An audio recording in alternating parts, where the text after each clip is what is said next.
একটা জাতির ধ্বংসের জন্য নৈতিকতা বিবর্জিত নেতৃত্বই যথেষ্ট। আপনার বাবা নেতা ছিল, আপনি ছেলে, তো আপনি নেতা, এটাকে নেতৃত্ব বলে না। আপনি যদি মানুষকে প্রভাবিত করবার ক্ষমতা হাসিল করেন, মানুষের কাজে আসেন, আপনাকে যদি সমাজে কাজে লাগে, আপনি মানুষকে সাপোর্ট করেন, তখন আপনি নেতা হয়ে ওঠেন।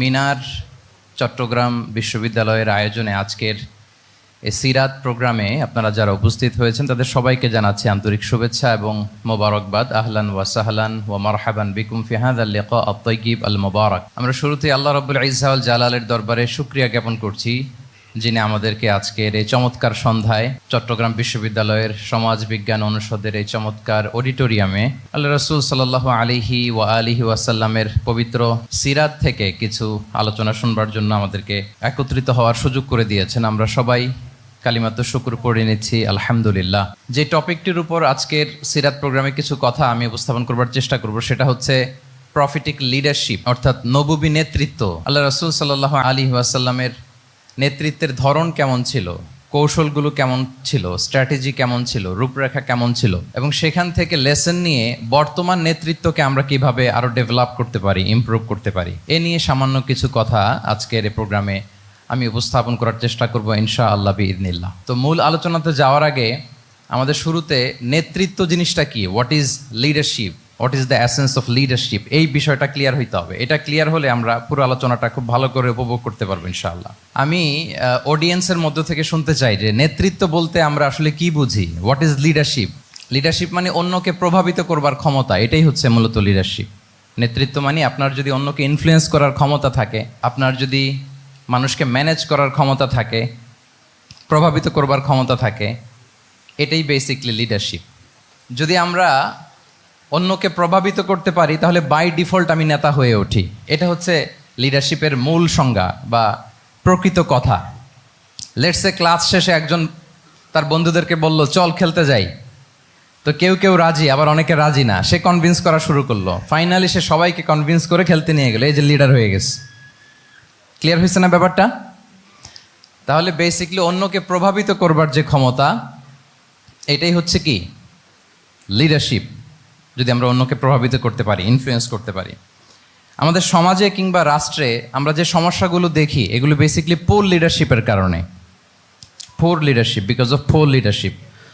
যদি যথাযোগ্য নেতৃত্ব আমরা তৈরি করতে পারতাম, যোগ্য নেতৃত্ব যদি আমরা হাজির করতে পারতাম, তাহলে এই সমস্যাগুলো থাকতো না। আমরা আল্লাহ রাসূল সাল্লাল্লাহু আলাইহি ওয়া আলিহি ওয়াসাল্লামের নেতৃত্বের গুণাবলীগুলো, যদি ওনার যে লিডারশিপ ট্রেডস, লিডারশিপ ফিচার্সগুলো আছে, এগুলো যদি আমরা খেয়াল করি, তাহলে দেখবো যে এগুলো দিয়ে তিনি পুরো একটা জাতি, একটা ভূখণ্ডের জীবনধারা পাল্টে দিয়েছিলেন। তাহলে নেতৃত্বের দিক থেকে অ্যাজ এ লিডার তিনি কতটা সফল, এটা খুব ক্লিয়ার আমাদের কাছে। আমরা এখন দেখার চেষ্টা করব যে রাসূল সাল্লাল্লাহু আলাইহি ওয়াসাল্লামের লিডারশিপটা আসলে কোন ধরনের লিডারশিপ ছিল, কোন ধরনের নেতৃত্ব ছিল, এবং সেখান থেকে বর্তমান সময়ে আমরা কি করে যুগোপযোগী নেতৃত্ব তৈরি করতে পারি। প্রথম যেটা বলতে হবে সেটা হচ্ছে আল্লাহ রাসূল সাল্লাল্লাহু আলাইহি ওয়া আলিহি ওয়াসাল্লামের নেতৃত্বটা ছিল সার্ভেন্ট লিডারশিপ। সার্ভেন্ট লিডারশিপ মানে হচ্ছে কাজের মধ্য দিয়ে নেতা হওয়া। বেসিক্যালি আপনি যখন মানুষের কাজে লাগবেন বা কাজে আসবেন, তখনই আপনি নেতা। যদি আপনাকে সমাজে কোনো কাজে না লাগে, সমাজে যদি আপনি রেলেভেন্ট হতে না পারেন, কাউকে সাপোর্ট করতে না পারেন, গাইড করতে না পারেন, তাহলে তো নেতা হয়ে ওঠা আপনার পক্ষে সম্ভব হবে না। তাহলে যদি কাজে লাগা যায় মানুষের, আপনি যদি কাজে লাগেন, আপনি যদি মানুষের উপকারে আসেন, তাহলে by default you are a leader. If you are society oriented, if you are people oriented, if you are service oriented, by default you are a leader. আমরা যদি আল্লাহ রাসূল সাল্লাল্লাহু আলাইহি ওয়া আলিহি ওয়াসাল্লামের জীবনের দিকে একটু খেয়াল করি, তাহলে দেখবো যে নবী হওয়ার আগেও কিন্তু আল্লাহ রাসূল সাল্লাল্লাহু আলাইহি ওয়াসাল্লামের এই ক্যারেক্টারিস্টিক্স গুলো ছিল, এই ফিচারগুলো ছিল। উনি মানুষের অনেক কাজে এসেছেন, তিনি মানুষকে সাপোর্ট করতেন, বিপদে তাদের পাশে দাঁড়াতেন, তাই না? তিনি তো অফিসিয়ালি 40 বছর বয়সে নবী হলেন, যদিও আল্লাহর এলেমে তিনি অনেক আগে থেকেই নবী। কিন্তু দুনিয়াতে আল্লাহ রাসূল সাল্লাল্লাহু আলাইহি ওয়াসাল্লাম যখন 40 বছর বয়সে উপনীত হলেন, তখনই তো হেরা গুহায় নাজিল হলো ইকরা বিসমি রাব্বিকাল্লাযী খালাক, read in the name of your lord who has created. এই যে 5টা আয়াত নাজিল হলো, উনি নিয়ে আসলেন, কাঁপতে লাগলেন, খাদিজা রাদিয়াল্লাহু তাআলা আনহার কাছে বললেন যে মনে হয় আমি মারা যাব, আমাকে কম্বল চাপা দাও, আমার ভয় লাগছে, আমি কাঁপছি। তখন খাদিজা রাদিয়াল্লাহু তাআলা আনহা ওনাকে আশ্বস্ত করলেন, ওয়াল্লাহি লা ইউখজিকাল্লাহু আবাদা, আপনি ভয় পাবেন না, আল্লাহ আপনাকে অপদস্থ করবেন না। ইন্নাকা লা তাসিলুর রাহিমা ওয়া তাসদুকুল হাদিসা, নিশ্চয়ই আপনি আত্মীয়তার সম্পর্ককে বজায় রাখেন, আপনি সবসময় সত্য কথা বলেন। ওয়া তাহমিলুল কাল্লা, আপনি মানুষের বোঝা বয়ে দেন। ওয়া তাকসিবুল মা'দুমা, যার উপার্জন করার কোনো সক্ষমতা নেই তার জন্য আপনি উপার্জন করেন, তাকে আপনি ফিনান্সিয়াল সাপোর্ট করেন। ওয়া তাকরিউদ দাইফা, আপনি মেহমানকে খাওয়ান। ওয়া তুঈনু আলা নাওয়াইবিল হক, সত্য যেখানে বিপন্ন সেখানে আপনি সত্যের বীর সেনানী হয়ে দাঁড়িয়ে যান। তো এই ফিচার যাদের মধ্যে থাকে এমন ব্যক্তিত্বকে আল্লাহ তাআলা কখনোই অপমান করতে পারেন না। আপনি চিন্তিত হবেন না, ডোন্ট ওয়ারি অ্যাবাউট ইট, কোনো ভয় নাই, কোনো চিন্তা নাই, আপনি আশ্বস্ত হন।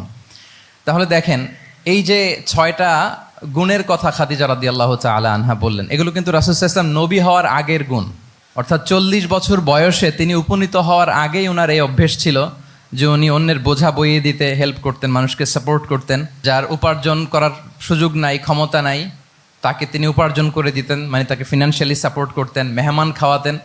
তার মানে নবী হওয়ার আগেই উনি জনকল্যাণমূলক কাজে নিজেকে সম্পৃক্ত রেখেছেন।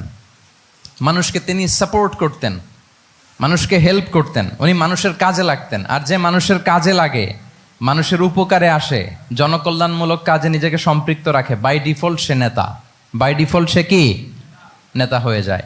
তাহলে to serve before to lead, নেতৃত্ব এটা আসলে পজিশনের সাথে সম্পৃক্ত না, ইটস অল অ্যাবাউট ইনফ্লুয়েন্স। আপনার বাবা নেতা ছিল, আপনি ছেলে, তো আপনি নেতা, এটাকে নেতৃত্ব বলে না। আপনি যদি মানুষকে প্রভাবিত করবার ক্ষমতা হাসিল করেন, মানুষের কাজে আসেন, আপনাকে যদি সমাজে কাজে লাগে, আপনি মানুষকে সাপোর্ট করেন, তখন আপনি নেতা হয়ে ওঠেন। তাহলে রাসূল সাল্লাল্লাহু আলাইহি ওয়াসাল্লামের লিডারশিপটা যদি বুঝতে হয়, প্রথম কথা হচ্ছে ওনার লিডারশিপের প্যাটার্নটা ছিল সার্ভেন্ট লিডারশিপ, মানে সার্ভিস দেওয়ার মধ্য দিয়ে উনি নেতা বনে গেছেন।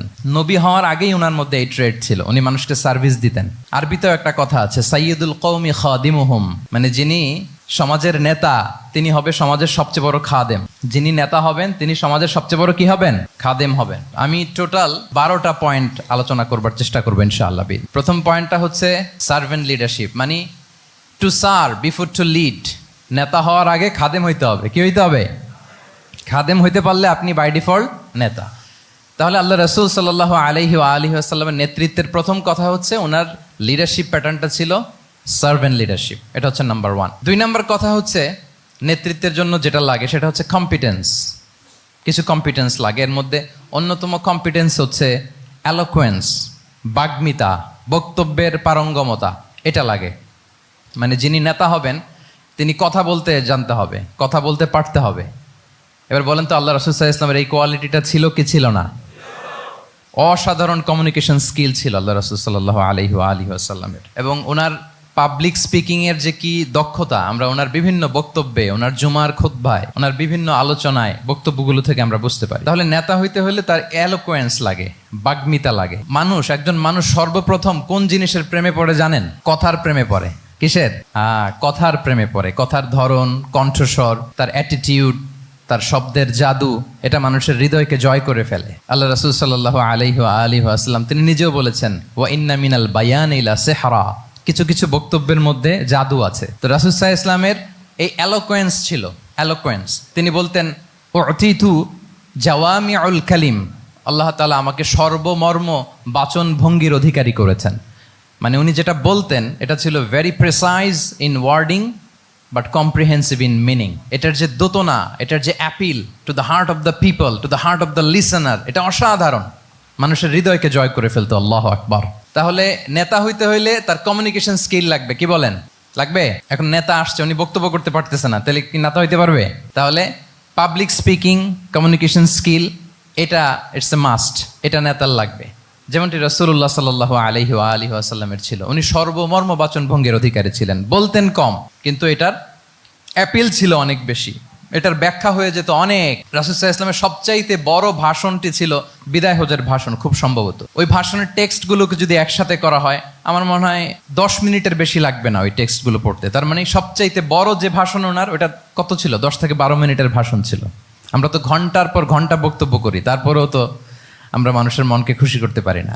উনি সেই যে 1400 বছর আগে 10 মিনিটের একটা ছোট্ট ভাষণ দিলেন, গোটা বিশ্ব আজও হাবুডুবু খায় ওই ভাষণের ভেতর, ঠিক কিনা বলেন? তাহলে উতিতু জাওয়ামিউল কালিম, আমি সর্বমর্ম বাচনভঙ্গির অধিকারী। সুবহানাল্লাহ, ভেরি প্রেসাইজ এন্ড ক্লিয়ার। কতটা প্রেসাইজ এন্ড ক্লিয়ার ছিল রাসূল সাল্লাল্লাহু আলাইহি ওয়াসাল্লামের বক্তব্য?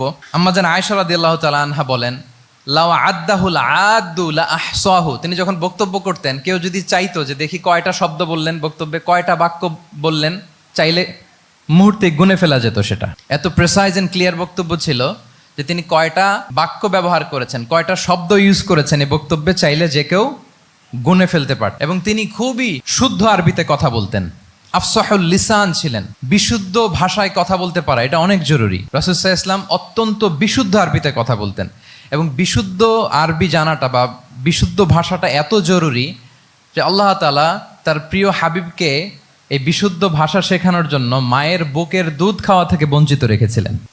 আমি আবারও বলছি, বিশুদ্ধ ভাষাটা এত জরুরি যে আল্লাহ তাআলা তার প্রিয় হাবিবকে মায়ের বুকের দুধ থেকে বঞ্চিত রেখেছেন শুধু বিশুদ্ধ ভাষার জন্য। তিনি কিন্তু মায়ের বুকের দুধ খেতে পারেন নাই। হালিমাতু সাদিয়ার সাথে সেই বনু সাদ গোত্রে চলে গিয়েছেন, সেখানে ছিলেন। হালিমাতু সাদিয়া ওনাকে দুধ খাইয়েছেন।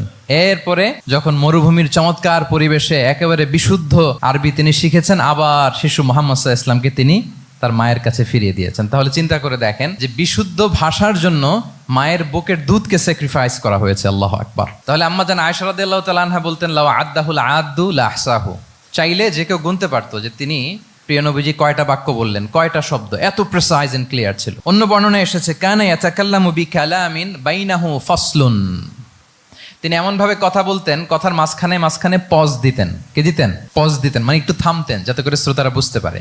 ইয়াতাকাল্লামু বিকালামিন বাইনাহু ফাসলুন, বলতে বলতে মাঝে মাঝে একটা পজ দিতেন যাতে সবাই বুঝতে পারে। ইয়াহফাযুহু মান জালাসা ইলাই, আশেপাশে যারা বুঝতো, তারা বসতো, তারা সহজে এটা মুখস্থ করে ফেলতে পারে। পজ দিয়ে দিয়ে থেমে থেমে এত চমৎকার করে ওনার প্রেজেন্টেশন ছিল, বক্তব্য মালাগুলো ছিল, ফলে যারা শুনতেছে ইজিলি মুখস্থ করে ফেলতে পারত। এবং গুরুত্বপূর্ণ কথা তিনি এমফেসাইজ করতেন, 3 বার বলতেন। একবার তিনি বলতেছেন আত্তাকওয়া হা হুনা হা হুনা হা হুনা ওয়া ইউশিরু ইলা সাদরিহি সালাসা মাররাত, তাকওয়াকে তিনি এখানে রেফার করেছেন। আমরা তো মনে করি তাকওয়া সব ঢুকে গেছে এখানে, তাকওয়া ঢুকে গেছে টুপিতে, তাকওয়া ঢুকে গেছে জামাতে, এগুলো তাকওয়ার একটা নমুনা। কিন্তু আল্লাহ রাসূল সাল্লাল্লাহু আলাইহি ওয়াসাল্লাম বলেছেন তাকওয়া এখানে এখানে এখানে, এভাবে 3 বার তিনি ইঙ্গিত করেছেন। গুরুত্বপূর্ণ কথাকে তিনি এভাবে এমফেসাইজ করতেন। মাঝে মাঝে এমন আবেগঘন বক্তব্য উপস্থাপন করতেন, সাহাবারা অশ্রুসিক্ত হতো। ওয়াজিলাত মিনহাল কুলুব যারাফাত মিনহাল উয়ুন, সাহাবারা বলতেন যে আমরা অশ্রুসিক্ত হতাম, আমাদের হৃদয় বিগলিত হতো। এত চমৎকার মর্মস্পর্শী বক্তব্য তিনি করতেন। এটা প্রেক্ষাপটের আলোকে। আবার যুদ্ধের ময়দানে যখন কমান্ড করতেন, তখন আলা সাউতু ওয়াশতাদ্দা গদাবু, তিনি রেগে যেতেন, উঁচু কণ্ঠে তিনি কথা বলতেন, মনে হচ্ছে একজন সেনাবাহিনীর কমান্ডার তার ব্যাটালিয়নকে কমান্ড করছেন। আল্লাহু আকবার। তাহলে বক্তব্যের যত দিক হতে পারে, স্লো মোশনে তেজস্বী বক্তব্য, খুব জ্বালাময়ী বক্তব্য, আবার মর্মস্পর্শী বক্তব্য, সব ধরনের বক্তব্য তিনি করতেন। সুবহানাল্লাহ। তাহলে এলোকোয়েন্স, 2 নাম্বার হচ্ছে এলোকোয়েন্স। কম্পিটেন্সের খুব গুরুত্বপূর্ণ একটা অংশ হচ্ছে এলোকোয়েন্স, বাগ্মিতা। এটা একজন নেতার থাকা চাই। কি বলেন? একজন নেতার এরকম বক্তব্য দিতে জানতে হবে না? আল্লাহ রাসূল সাল্লাল্লাহু আলাইহি ওয়া আলিহি ওয়াসাল্লাম তিনি ঠিক এইভাবে বক্তব্য করতেন। মাঝে মাঝে তিনি ইমোশনাল ইন্টেলিজেন্স ইউজ করতেন, মানে আবেগ অনুভূতিকে নাড়িয়ে দিয়ে শ্রোতাকে প্রভাবিত করে ফেলা। স্পিরিচুয়াল ইন্টেলিজেন্স বা ইমোশনাল ইন্টেলিজেন্স তিনি বক্তব্যের মধ্যে ব্যবহার করতেন। এমনভাবে তিনি নাসিহাত করতেন, এমনভাবে কথা বলতেন, মানুষের আবেগ অনুভূতিকে তিনি নাড়িয়ে দিতেন। আল্লাহু আকবার। ছোট্ট একটা উদাহরণ এখানে আমি হাজির করি। আপনারা হুনাইনের যুদ্ধের কথা নিশ্চয়ই শুনেছেন। কত হিজরিতে হয়েছিল? 8ম হিজরি। তার মানে মক্কা বিজয়ের ইমিডিয়েট পরেই, কয়েক সপ্তাহ পরেই তো হুনাইনের যুদ্ধ হয়েছিল। তো এই হুনাইনের যুদ্ধে অনেক ওয়ার বুটিজ মুসলমানদের করতলগত হয়েছিল, মানে অনেক গানিমাত, অনেক সম্পদ ওনারা যুদ্ধ শেষে যুদ্ধলব্ধ সম্পদ হিসেবে পেয়েছিলেন। 24,000 উট, প্রায় 40,000 ভেড়া, এত পরিমাণ গানিমত যখন রাসূল সাল্লাল্লাহু আলাইহি ওয়াসাল্লাম পেলেন, তিনি এগুলো বন্টন করতে শুরু করলেন। কিন্তু রাসূল সাল্লাল্লাহু আলাইহি ওয়াসাল্লাম তিনি বন্টন করতে যেয়ে আনসারি সাহাবীদেরকে, অর্থাৎ মদিনার যে সাহাবারা, তাদেরকে কিছুই দিলেন না, বরং তিনি মক্কার সাহাবাদেরকে দিলেন, অন্যান্য গোত্রের লোকদেরকে দিলেন, আশেপাশের সবাইকে দিলেন, কিন্তু দিলেন না কাদেরকে? আনসারি সাহাবীদেরকে। তো ফলে এত বিশাল ওয়ার বুটিজ, এর মধ্যে থেকে কিছুই আনসারিরা পেল না। ওনাদের মধ্যে ক্ষোভের জন্ম নিল।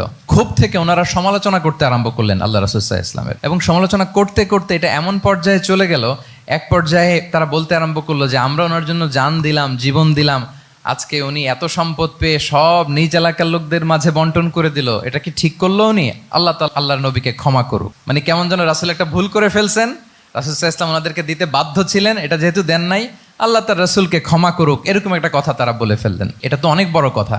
আল্লাহ রাসূল সাল্লাল্লাহু আলাইহি ওয়াসাল্লাম যখন এই কথা শুনলেন, তখন তিনি আনসারী সাহাবীদেরকে জড়ো করে একটা গেট টুগেদার করে এমন ইমোশনালি ওনাদেরকে কাবু করলেন, ইমোশনাল ইন্টেলিজেন্স ইউজ করলেন। এখানে তারা এসেছিল ক্ষোভ নিয়ে, অসন্তোষ নিয়ে, পরে সবাই কান্না করে রাসূল সাল্লাল্লাহু আলাইহি ওয়াসাল্লামের কাছে ক্ষমা চেয়ে সেই মজলিস থেকে উঠতে বাধ্য হয়েছে। তিনি সবাইকে ডেকে বললেন, ইয়া মা'আশারাল আনসার আলাম আতিকুম দুল্লালান ফাহাদাকুমুল্লাহ ওয়া আলাতান ফাআগনাকুমুল্লাহ ওয়া আ'দাআন ফাআল্লাফাল্লাহু বাইনা কুলুবিকুম।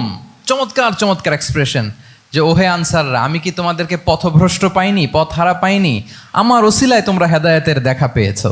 আমি কি তোমাদেরকে নিঃস্ব পাইনি?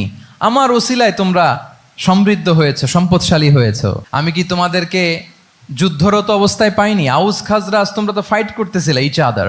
আমি যে তোমাদের মধ্যে সম্প্রীতি আর ভালোবাসার মেলবন্ধনে তোমাদেরকে একত্রিত করে দিলাম। আওয়াজাতুম ফি আনফুসিকুম ফি লুআআতিম মিনাদ দুনিয়া।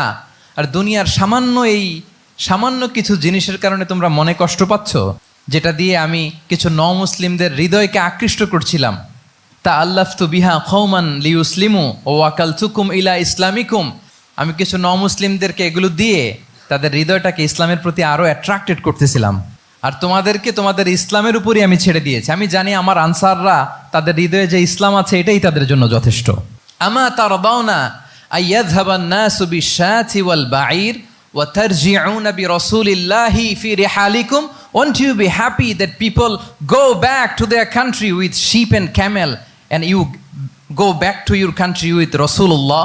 Allahu Akbar. তোমরা কি এতে খুশি হবে না? মানুষ উট আর ভেড়া নিয়ে তাদের এলাকায় ফিরবে, আর তোমরা আল্লাহর রাসূলকে নিয়ে তোমাদের এলাকায় ফিরবে। এরকম একটার পর একটা ইমোশনালি রাসূল সাল্লাল্লাহু আলাইহি ওয়াসাল্লাম যখন আনসার সাহাবীদেরকে কাবু করতে লাগলেন, ওনারা এমনভাবে কান্নার রোল জুড়ে দিল, এমনভাবে অনুতপ্ত হলো, কাঁদতে শুরু করলো। পরে এরা বলতে আরম্ভ করলো, আমি তো 2-1 বাক্য বললাম, লম্বা চূড়া মন মাতানো বক্তব্য, হৃদয়স্পর্শী বক্তব্য। তারা বললো, ইয়া রাসূলুল্লাহ, আমরা শুধু আপনাকে পেয়েই খুশি। রাসূল সাল্লাল্লাহু আলাইহি ওয়াসাল্লাম বলেন, গোটা বিশ্বের মানুষ যদি এই পথ ধরে আর আনসারীরা যদি এই পথ ধরে, আমি এই পথ ছেড়ে দিয়ে আনসারীদের পথে হাঁটবো। আল্লাহ তুমি আনসারদের ক্ষমা করো, তাদের সন্তানদের ক্ষমা করো, তাদের নাতিদেরকে ক্ষমা করো। এভাবে মর্মস্পর্শী বক্তব্য যখন ইমোশনাল ইন্টেলিজেন্স দিয়ে যখন রাসূল সাল্লাল্লাহু আলাইহি ওয়াসাল্লাম বললেন, সব আনসারী সাহাবারা কাঁদতে আরম্ভ করলেন। সবাই ফাবাকাল কওমু হাত্তা আখদালু লুহাহুম, তাদের প্রত্যেকের দাড়ি ভিজে গেল, এমন কান্না জুড়ে দিল। আল্লাহু আকবার। তাহলে এটা ছিল রাসূল সাল্লাল্লাহু আলাইহি ওয়াসাল্লামের বক্তব্যের মাধ্যমে শ্রোতাদের মাঝখানে প্রভাব সৃষ্টি করার ক্ষমতা। চিন্তা করতে পারেন, হৃদয় কেঁপে ওঠে না এই কথা শুনলে? Won't you be happy people go back to their home with sheep and camel, and you take the messenger of Allah with you? মানুষ ছাগল ভেড়া নিয়ে ফিরতেছে, তোমরা তো আল্লাহর নবীকে নিয়ে ঘরে ফিরতেছো। আল্লাহু আকবার। তাহলে এই কম্পিটেন্সটা লাগে একজন নেতার, তিনি এরকম মর্মস্পর্শী বক্তব্য দিতে জানতে হবে। 3 নাম্বার হচ্ছে কম্পেশন, মানে সফট হার্টেড, দয়াদ্র হৃদয় হতে হবে। আপনি মানুষের দুঃখ যদি আপনাকে কাঁদায়, তবেই আপনি নেতা। আমরা আল্লাহ রাসূল সাল্লাল্লাহু আলাইহি ওয়াসাল্লামের দিকে যদি তাকাই, ওনার তো একটা উপাধিই হচ্ছে রাহমাতাল লিল আলামিন। আল্লাহ রাসূল সাল্লাল্লাহু আলাইহি ওয়াসাল্লামের উপাধি কি? ওমা আরসালনাকা ইল্লা রাহমাতাল লিল আলামিন। We have not sent you but as mercy for all the worlds. নবী হে, আপনাকে সবার জন্য আমি মার্সি করে পাঠিয়েছি, রাহমা করে পাঠিয়েছি। আপনি সবার জন্য রহমত, মানুষের জন্য, ম্যানকাইন্ড, জিনকাইন্ড, অ্যানিমালস, সবার জন্য আপনি রাহমা। রাসূল সাল্লাল্লাহু আলাইহি ওয়াসাল্লাম কতটা দয়াদ্র ছিল। আল্লাহ তাআলা অন্য আয়াতে বলছেন, ফাবিমা রাহমাতিম মিনাল্লাহি লিনতা লাহুম ওয়ালাউ কুনতা ফাযযান গালিযাল কলবি লানফাদ্দু মিন হাওলিক। নবী হে, লিনতা লাহুম, সবার জন্য আপনি সফট হার্টেড হয়েছেন আল্লাহর অনুগ্রহে। যদি আপনি সফট হার্টেড না হয়ে আপনি যদি কঠোর হৃদয়ের অধিকারী হতেন, তাহলে এখন লোকেরা যেমনি আপনাকে ঘিরে রাখে, আপনার চারিপাশে সবাই ঘিরে রাখতো না। আল্লাহু আকবার। সাহাবারা সব সময় রাসূল সাল্লাল্লাহু আলাইহি ওয়াসাল্লামের সঙ্গ পেতে চাইতো, অ্যাকম্পানি চাইতো, ঘিরে রাখ। এমনকি অনেক সাহাবী ঘরে ভালো না লাগলে রাসূল সাল্লাল্লাহু আলাইহি ওয়াসাল্লামের কাছে চলে আসতো। এমনকি অনেক সাহাবী বলতেন যে আমার পেটে ক্ষুধা লাগলেই আমি রাসূলের কাছে যেতাম, কারণ রাসূলের চেহারা দেখলে আমার পেটের ক্ষুধা উধাও হয়ে যেত। ফাবিমা রাহমাতিম মিনাল্লাহি লিনতা লাহুম। নবী হে, আল্লাহর অনুগ্রহে আপনি কোমলভাষী হয়েছেন। কোমল হৃদয়ের হওয়া, সফট হার্টেড হওয়া, দয়াদ্র চিত্তের হওয়া, এটা অন্যতম একটা লিডারশিপ ট্রেট। এত দয়াদ্র ছিলেন, আল্লাহ তাআলা বলছেন ফালাআল্লাকা বাখিউন নাফসাকা আলা আসারিহিম ইল্লাম ইউমিনু বিহাযাল হাদীসি আসাফা। রাসূল সাল্লাল্লাহু আলাইহি ওয়াসাল্লাম বারবার মক্কার কুরাইশদের কাছে যেত, বারবার কাফিরদের কাছে যেত, যেন তারা ঈমান আনে, যেন তারা খারাপ রাস্তা ছেড়ে দিয়ে ভালো রাস্তায় আসে। বারবার চিন্তা করতো যে ইস, কেন তারা লা ইলাহা পড়ে না, কেন তারা সত্যের পথে ফিরে আসে না। হায় রে, একটুর জন্য তো তারা সামান্য আমার কথাটা শুনলেই তো বেঁচে যেত, ইস একটু আমার কথা মানলেই তো জাহান্নাম থেকে বেঁচে যেত। এরকম অস্থির হয়ে তাদের পেছনে ছুটতেন। আল্লাহ তাআলা বলেছেন, নবী হে, আপনি ওদের পেছনে ছুটতে ছুটতে আপনি তো নিজেকেই শেষ করে দিবেন। বাখিউন নাফসাক, আপনি তো নিজের দিকে খেয়াল করছেন না, নিজের শরীরের দিকে খেয়াল করছেন না, নিজের স্বাস্থ্যের দিকে, সময়ের দিকে, আপনি পাগল পাড়া হয়ে তাদেরকে বাঁচানোর জন্য ছুটছেন। তাহলে কতটা দয়াদ্র কোমল হৃদয়ের অধিকারী হলে যে কাফেররা রাসূল সাল্লাল্লাহু আলাইহি ওয়াসাল্লামকে ফিজিক্যালি মেন্টালি এমন কোনো টর্চার নেই, করে নাই, তাদের পিছনে পিছনে ছুটতেন তিনি। হায় রে, একটু যদি ইমানের রাস্তায় আনা যায়, কোনোভাবে যদি তাদেরকে বুঝিয়ে কনভিন্স করা যায়, তাহলে কম্প্যাশনেট, দয়ালু হওয়া, এটা নেতৃত্বের অন্যতম একটা গুণ। আপনার হৃদয়ে দয়া থাকতে হবে, মায়া থাকতে হবে সবার জন্য, কারণ নেতা তিনি তো সবার। লেটসে বাংলাদেশের যিনি প্রধানমন্ত্রী হবেন, আরো রেলেভেন্ট হয়ে যাচ্ছে এখন কথা, সামনে তো নির্বাচন আসতেছে, সো কেউ না কেউ তো প্রধানমন্ত্রী হবে। তো উনি যখন প্রধানমন্ত্রী হবে ধরেন, তো উনি কি শুধু ওনার দলের প্রধানমন্ত্রী হবেন? তাহলে উনি 18 কোটি মানুষের প্রধানমন্ত্রী হবেন, ঠিক কিনা বলেন? তাহলে সবার জন্য ওনার হৃদয়ে দয়া, ভালোবাসা, এটা থাকার দরকার আছে না নাই? তিনি সবার প্রতি কোমল হৃদয়ের হইতে হবে, দয়াদ্র হইতে হবে। প্রধানমন্ত্রী উনি শুধু নিজ দলের প্রধানমন্ত্রী নন, 18 কোটি মানুষের প্রধানমন্ত্রী। তাহলে সফট হার্টেড হইতে হবে। রাসূল সাল্লাল্লাহু আলাইহি ওয়াসাল্লামের মধ্যে এটা ছিল। সবসময় তিনি মাজলুমদের পাশে থাকতেন। আপনারা হিলফুল ফুজুলের কথা জানেন। ওনার বয়স যখন 35, ইয়ামানের এক ব্যবসায়ী আসছিল মক্কায় ব্যবসা করতে। পণ্য বিক্রির পরে আস ইবনে ওয়াইল নামে এক দুষ্ট জালেম, সে পণ্য নিয়ে বলে, আমরা এই এলাকার লোক, আমরা দাম দিব না, কি করতে পারো করো। এই লোক কান্না জুড়ে দিল। তার কান্না দেখে রাসূল সাল্লাল্লাহু আলাইহি ওয়াসাল্লামের হৃদয়ে দয়া হলো। তিনি ওনার চাচা জুবাইর ইবনে আব্দুল মুত্তালিব সহ ওনার মতো যারা ইয়াং স্টার আছে সবাইকে নিয়ে একটা সংঘ করলেন। এটাই তো হালাফুল ফুদুল, মূলত নাম হচ্ছে হালাফুল মুত্তাইয়িবিন। জাহিলি যুগে ওনাদের প্রথা ছিল, কোনো একটা ভালো কাজে কেউ যখন এক হতো, রং ভর্তি বালতির ভেতরে হাত ঢুকিয়ে তারা পাথরের মধ্যে ওই হাতের ছাপ দিত, সবাই ওইখানে ছাপ দিত। ফলে কাইন্ড অফ কভেনেন্ট, এটা একটা চুক্তির মতো, যে আমরা চুক্তিবদ্ধ হলাম, এগ্রিমেন্ট করলাম যে আমরা সবাই এক। তো রাসূল সাল্লাল্লাহু আলাইহি ওয়াসাল্লাম ওনার মতো ইয়াংস্টারদেরকে নিয়ে এই হালাফুল মুত্তাইয়িবিন বা হালাফুল ফুদুল করেছেন। এবং এটার মূল কথা ছিল, মূল স্লোগান ছিল, নাহনু মাআল মাজলুম দিদ্দা যালিম, আমরা সবসময় মাজলুমের পক্ষে থাকবো, জালিমের বিপক্ষে। এটা ছিল হিলফুল ফুজুলের কি মূল শিক্ষা। এভাবে সব সময় তিনি মাজলুমদের সাথে ছিলেন। শ্রমিক সাহাবীদেরকে বড্ড ভালোবাসতেন, শ্রমজীবীদেরকে বড্ড ভালোবাসতেন। এমনকি বিদায় হজের মতো এরকম গুরুত্বপূর্ণ ভাষণও শ্রমজীবীদের কথা বাদ যায়নি, গরিবদের কথা বাদ যায়নি। আরিকাআকুম আতঈমুহুম মিম্মা তাআকুলুন ওয়ালবাসুহুম মিম্মা তালবাসুন। খবরদার, সেদিনও বলেছিলেন সেই বিদায় হজের ভাষণে, তোমরা তোমাদের শ্রমজীবী লোকদের কথা ভুলে যেও না, তোমাদের স্টাফদের কথা, তোমাদের দাস দাসীদের কথা। তোমরা যা খাবে সেখান থেকে তাদেরও খাওয়াবে, তোমরা যে পোশাক পরবে সেখান থেকে তাদেরও পোশাকের ব্যবস্থা করবে। আল্লাহু আকবার। তাহলে রাহমাতাল লিল আলামিন, তিনি ছিলেন কম্প্যাশনেট, দয়ালু হৃদয়ের অধিকারী। 4 নম্বরে হচ্ছে ইন্টিগ্রিটি। ইন্টিগ্রিটি মানে সততা, নৈতিকতা থাকতে হবে। এটা অন্যতম একটা লিডারশিপ ট্রেট।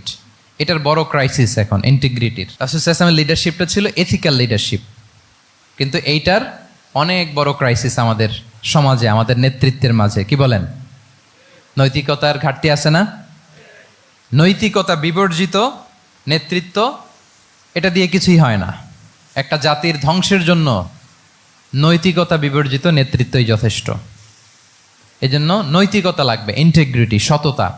আমরা যদি আল্লাহ রাসূল সাল্লাল্লাহু আলাইহি ওয়াসাল্লামের নেতৃত্বের দিকে তাকাই, ওনার সততা, ওনার সত্যবাদিতা, ওনার আমানতদারিতা নিয়ে যদি আমরা একটু সিরাতের পরতে পরতে খেয়াল করি, এমনকি নবী হওয়ার আগে যদি খেয়াল করি, তাহলে দেখব যে মক্কার লোকেরা আল্লাহ রাসূল সাল্লাল্লাহু আলাইহি ওয়াসাল্লামকে আস-সাদিক, আল আমিন উপাধিতে ভূষিত করেছেন। সুবহানাল্লাহ, মানে সত্যবাদী, ট্রুথফুল অ্যান্ড ট্রাস্টওয়ার্দি।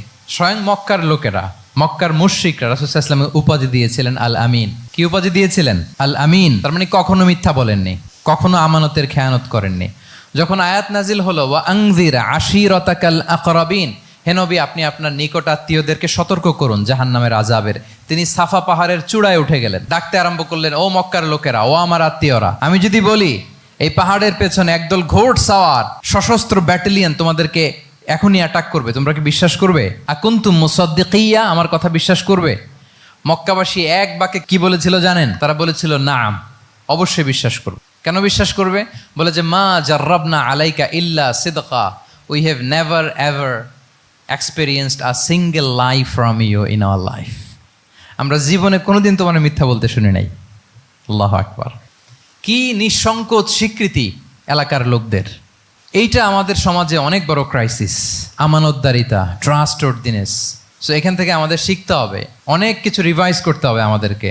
এই যে নতুন বাংলাদেশের চমৎকার সময় এসেছে, আর 54 বছরও হয়তো আমরা এই সুযোগ পাবো না। এজন্য আমাদেরকে শিখতে হবে রাসূল সাল্লাল্লাহু আলাইহি ওয়াসাল্লামের যে ইন্টিগ্রিটি, ওনার যে ট্রাস্টওয়ার্থিনেস, এই আমানতদারিতা থেকে আমাদেরকে শিখতে হবে। তাহলে নেতাকে আস্থার জায়গা তৈরি করে নিতে হয়। রাসূল সাল্লাল্লাহু আলাইহি ওয়াসাল্লাম এটা ধীরে ধীরে তৈরি করেছেন। আপনারা জানেন যে উনি নবুয়তের আগে পার্টনারশিপে বিজনেস করতেন খাদিজা রাদিয়াল্লাহু তাআলা আনহার সাথে। মানে খাদিজা রাদিয়াল্লাহু তাআলা আনহার ইনভেস্টমেন্ট আর উনি শ্রম দিতেন। তো উনি সিরিয়াতে গিয়েছেন পণ্য নিয়ে, মালামাল নিয়ে। ওনার ব্যবসা বাণিজ্যের ধরন কেমন এটা দেখবার জন্য খাদিজা রাদিয়াল্লাহু তাআলা আনহা ওনার এক বান্ধবীকে পাঠিয়েছিলেন ওই ক্যারাভ্যানে, ওই কাফেলায়। নাম ছিল মাইসারা। তো মাইসারাকে বলেছে, মাইসারা তুমি দেখবা যে টাকা পয়সা আবার উল্টাপাল্টা করে কিনা, ঠিকঠাক মতো ব্যবসা করে কিনা, আমার huge investment, on behalf of me তুমি এই ক্যারাভ্যানে থাকবে আর দেখবে যে মোহাম্মদ ঠিকঠাক বিজনেসটা করে কিনা। আল্লাহু আকবার। মাইসারা এই সফর শেষে এসে খাদিজা রাদিয়াল্লাহু তাআলা আনহার কাছে এমন পজিটিভ রিভিউ দিয়েছে, এই রিভিউ শুনেই খাদিজা রাদিয়াল্লাহু তাআলা আনহা বিষ্ণু ইসা ইসলামকে বিয়ে করার জন্য রাজি হয়ে গেছেন। আলহামদুলিল্লাহ। মাইসারা এসে রিভিউ দিতে লাগলো যে মোহাম্মদ সে সবার চেয়ে আলাদা সাল্লাল্লাহু আলাইহি ওয়াসাল্লাম। তার ওঠা বসা, তার চলন বলন, তার কথন, তার ডিলিংস, তার লেনদেন সব আলাদা, অসাধারণ তিনি। মাইসারার রিভিউ শুনে আল্লাহু আকবার, খাদিজা রাদিয়াল্লাহু তাআলা আনহা তিনি অবাক হয়ে গেলেন এবং তিনি বিয়ের প্রস্তাব পাঠালেন। রাসূল সাল্লাল্লাহু আলাইহি ওয়াসাল্লামের এই আমানতদারিতায় মুগ্ধ হয়ে কি করলেন? বিয়ের প্রস্তাব পাঠালেন। তাহলে কি পরিমাণে ট্রাস্টওয়ার্থিনেস ওনার ছিল। আরো মজার ব্যাপার হচ্ছে, মক্কার কুরাইশরা, মক্কার লোকেরা রাসূল সাল্লাল্লাহু আলাইহি ওয়াসাল্লামের কাছে এসে আমানতের সম্পদ গচ্ছিত রাখতো। আবু জাহেলের কাছে রাখতো না, উতবা, শাইবা, ওয়ালিদ ইবনে মুগিরা কারো কাছে রাখতো না। খেয়াল করে দেখেন, দল করে আবু জাহেলের, দল করে কার? কিন্তু আমানত রাখে কার বাসায়? কি অবাক করা কাণ্ড না? কর্মী হচ্ছে আবু জাহেলের, কিন্তু আমানতের সম্পদ রাখে কার কাছে? মুহাম্মদ সাল্লাল্লাহু আলাইহি ওয়াসাল্লামের বাসায়। রাসূল সাল্লাল্লাহু আলাইহি ওয়াসাল্লাম যেদিন হিজরত করবেন, উনি সাইয়েদনা আলী রাদিয়াল্লাহু তাআলা আনহুকে অ্যাসাইন করে গিয়েছেন যে আলী তুমি থাকো, তুমি কয়েকদিন পরে মদিনায় হিজরতে যাবা, আমার কাছে যত আমানতের সম্পদ আছে এগুলো তুমি আগে বিলি করে তারপরে যাবে। রাসূল সাল্লাল্লাহু আলাইহি ওয়াসাল্লাম আবু বকর রাদিয়াল্লাহু তাআলা আনহুকে নিয়ে চলে গেলেন।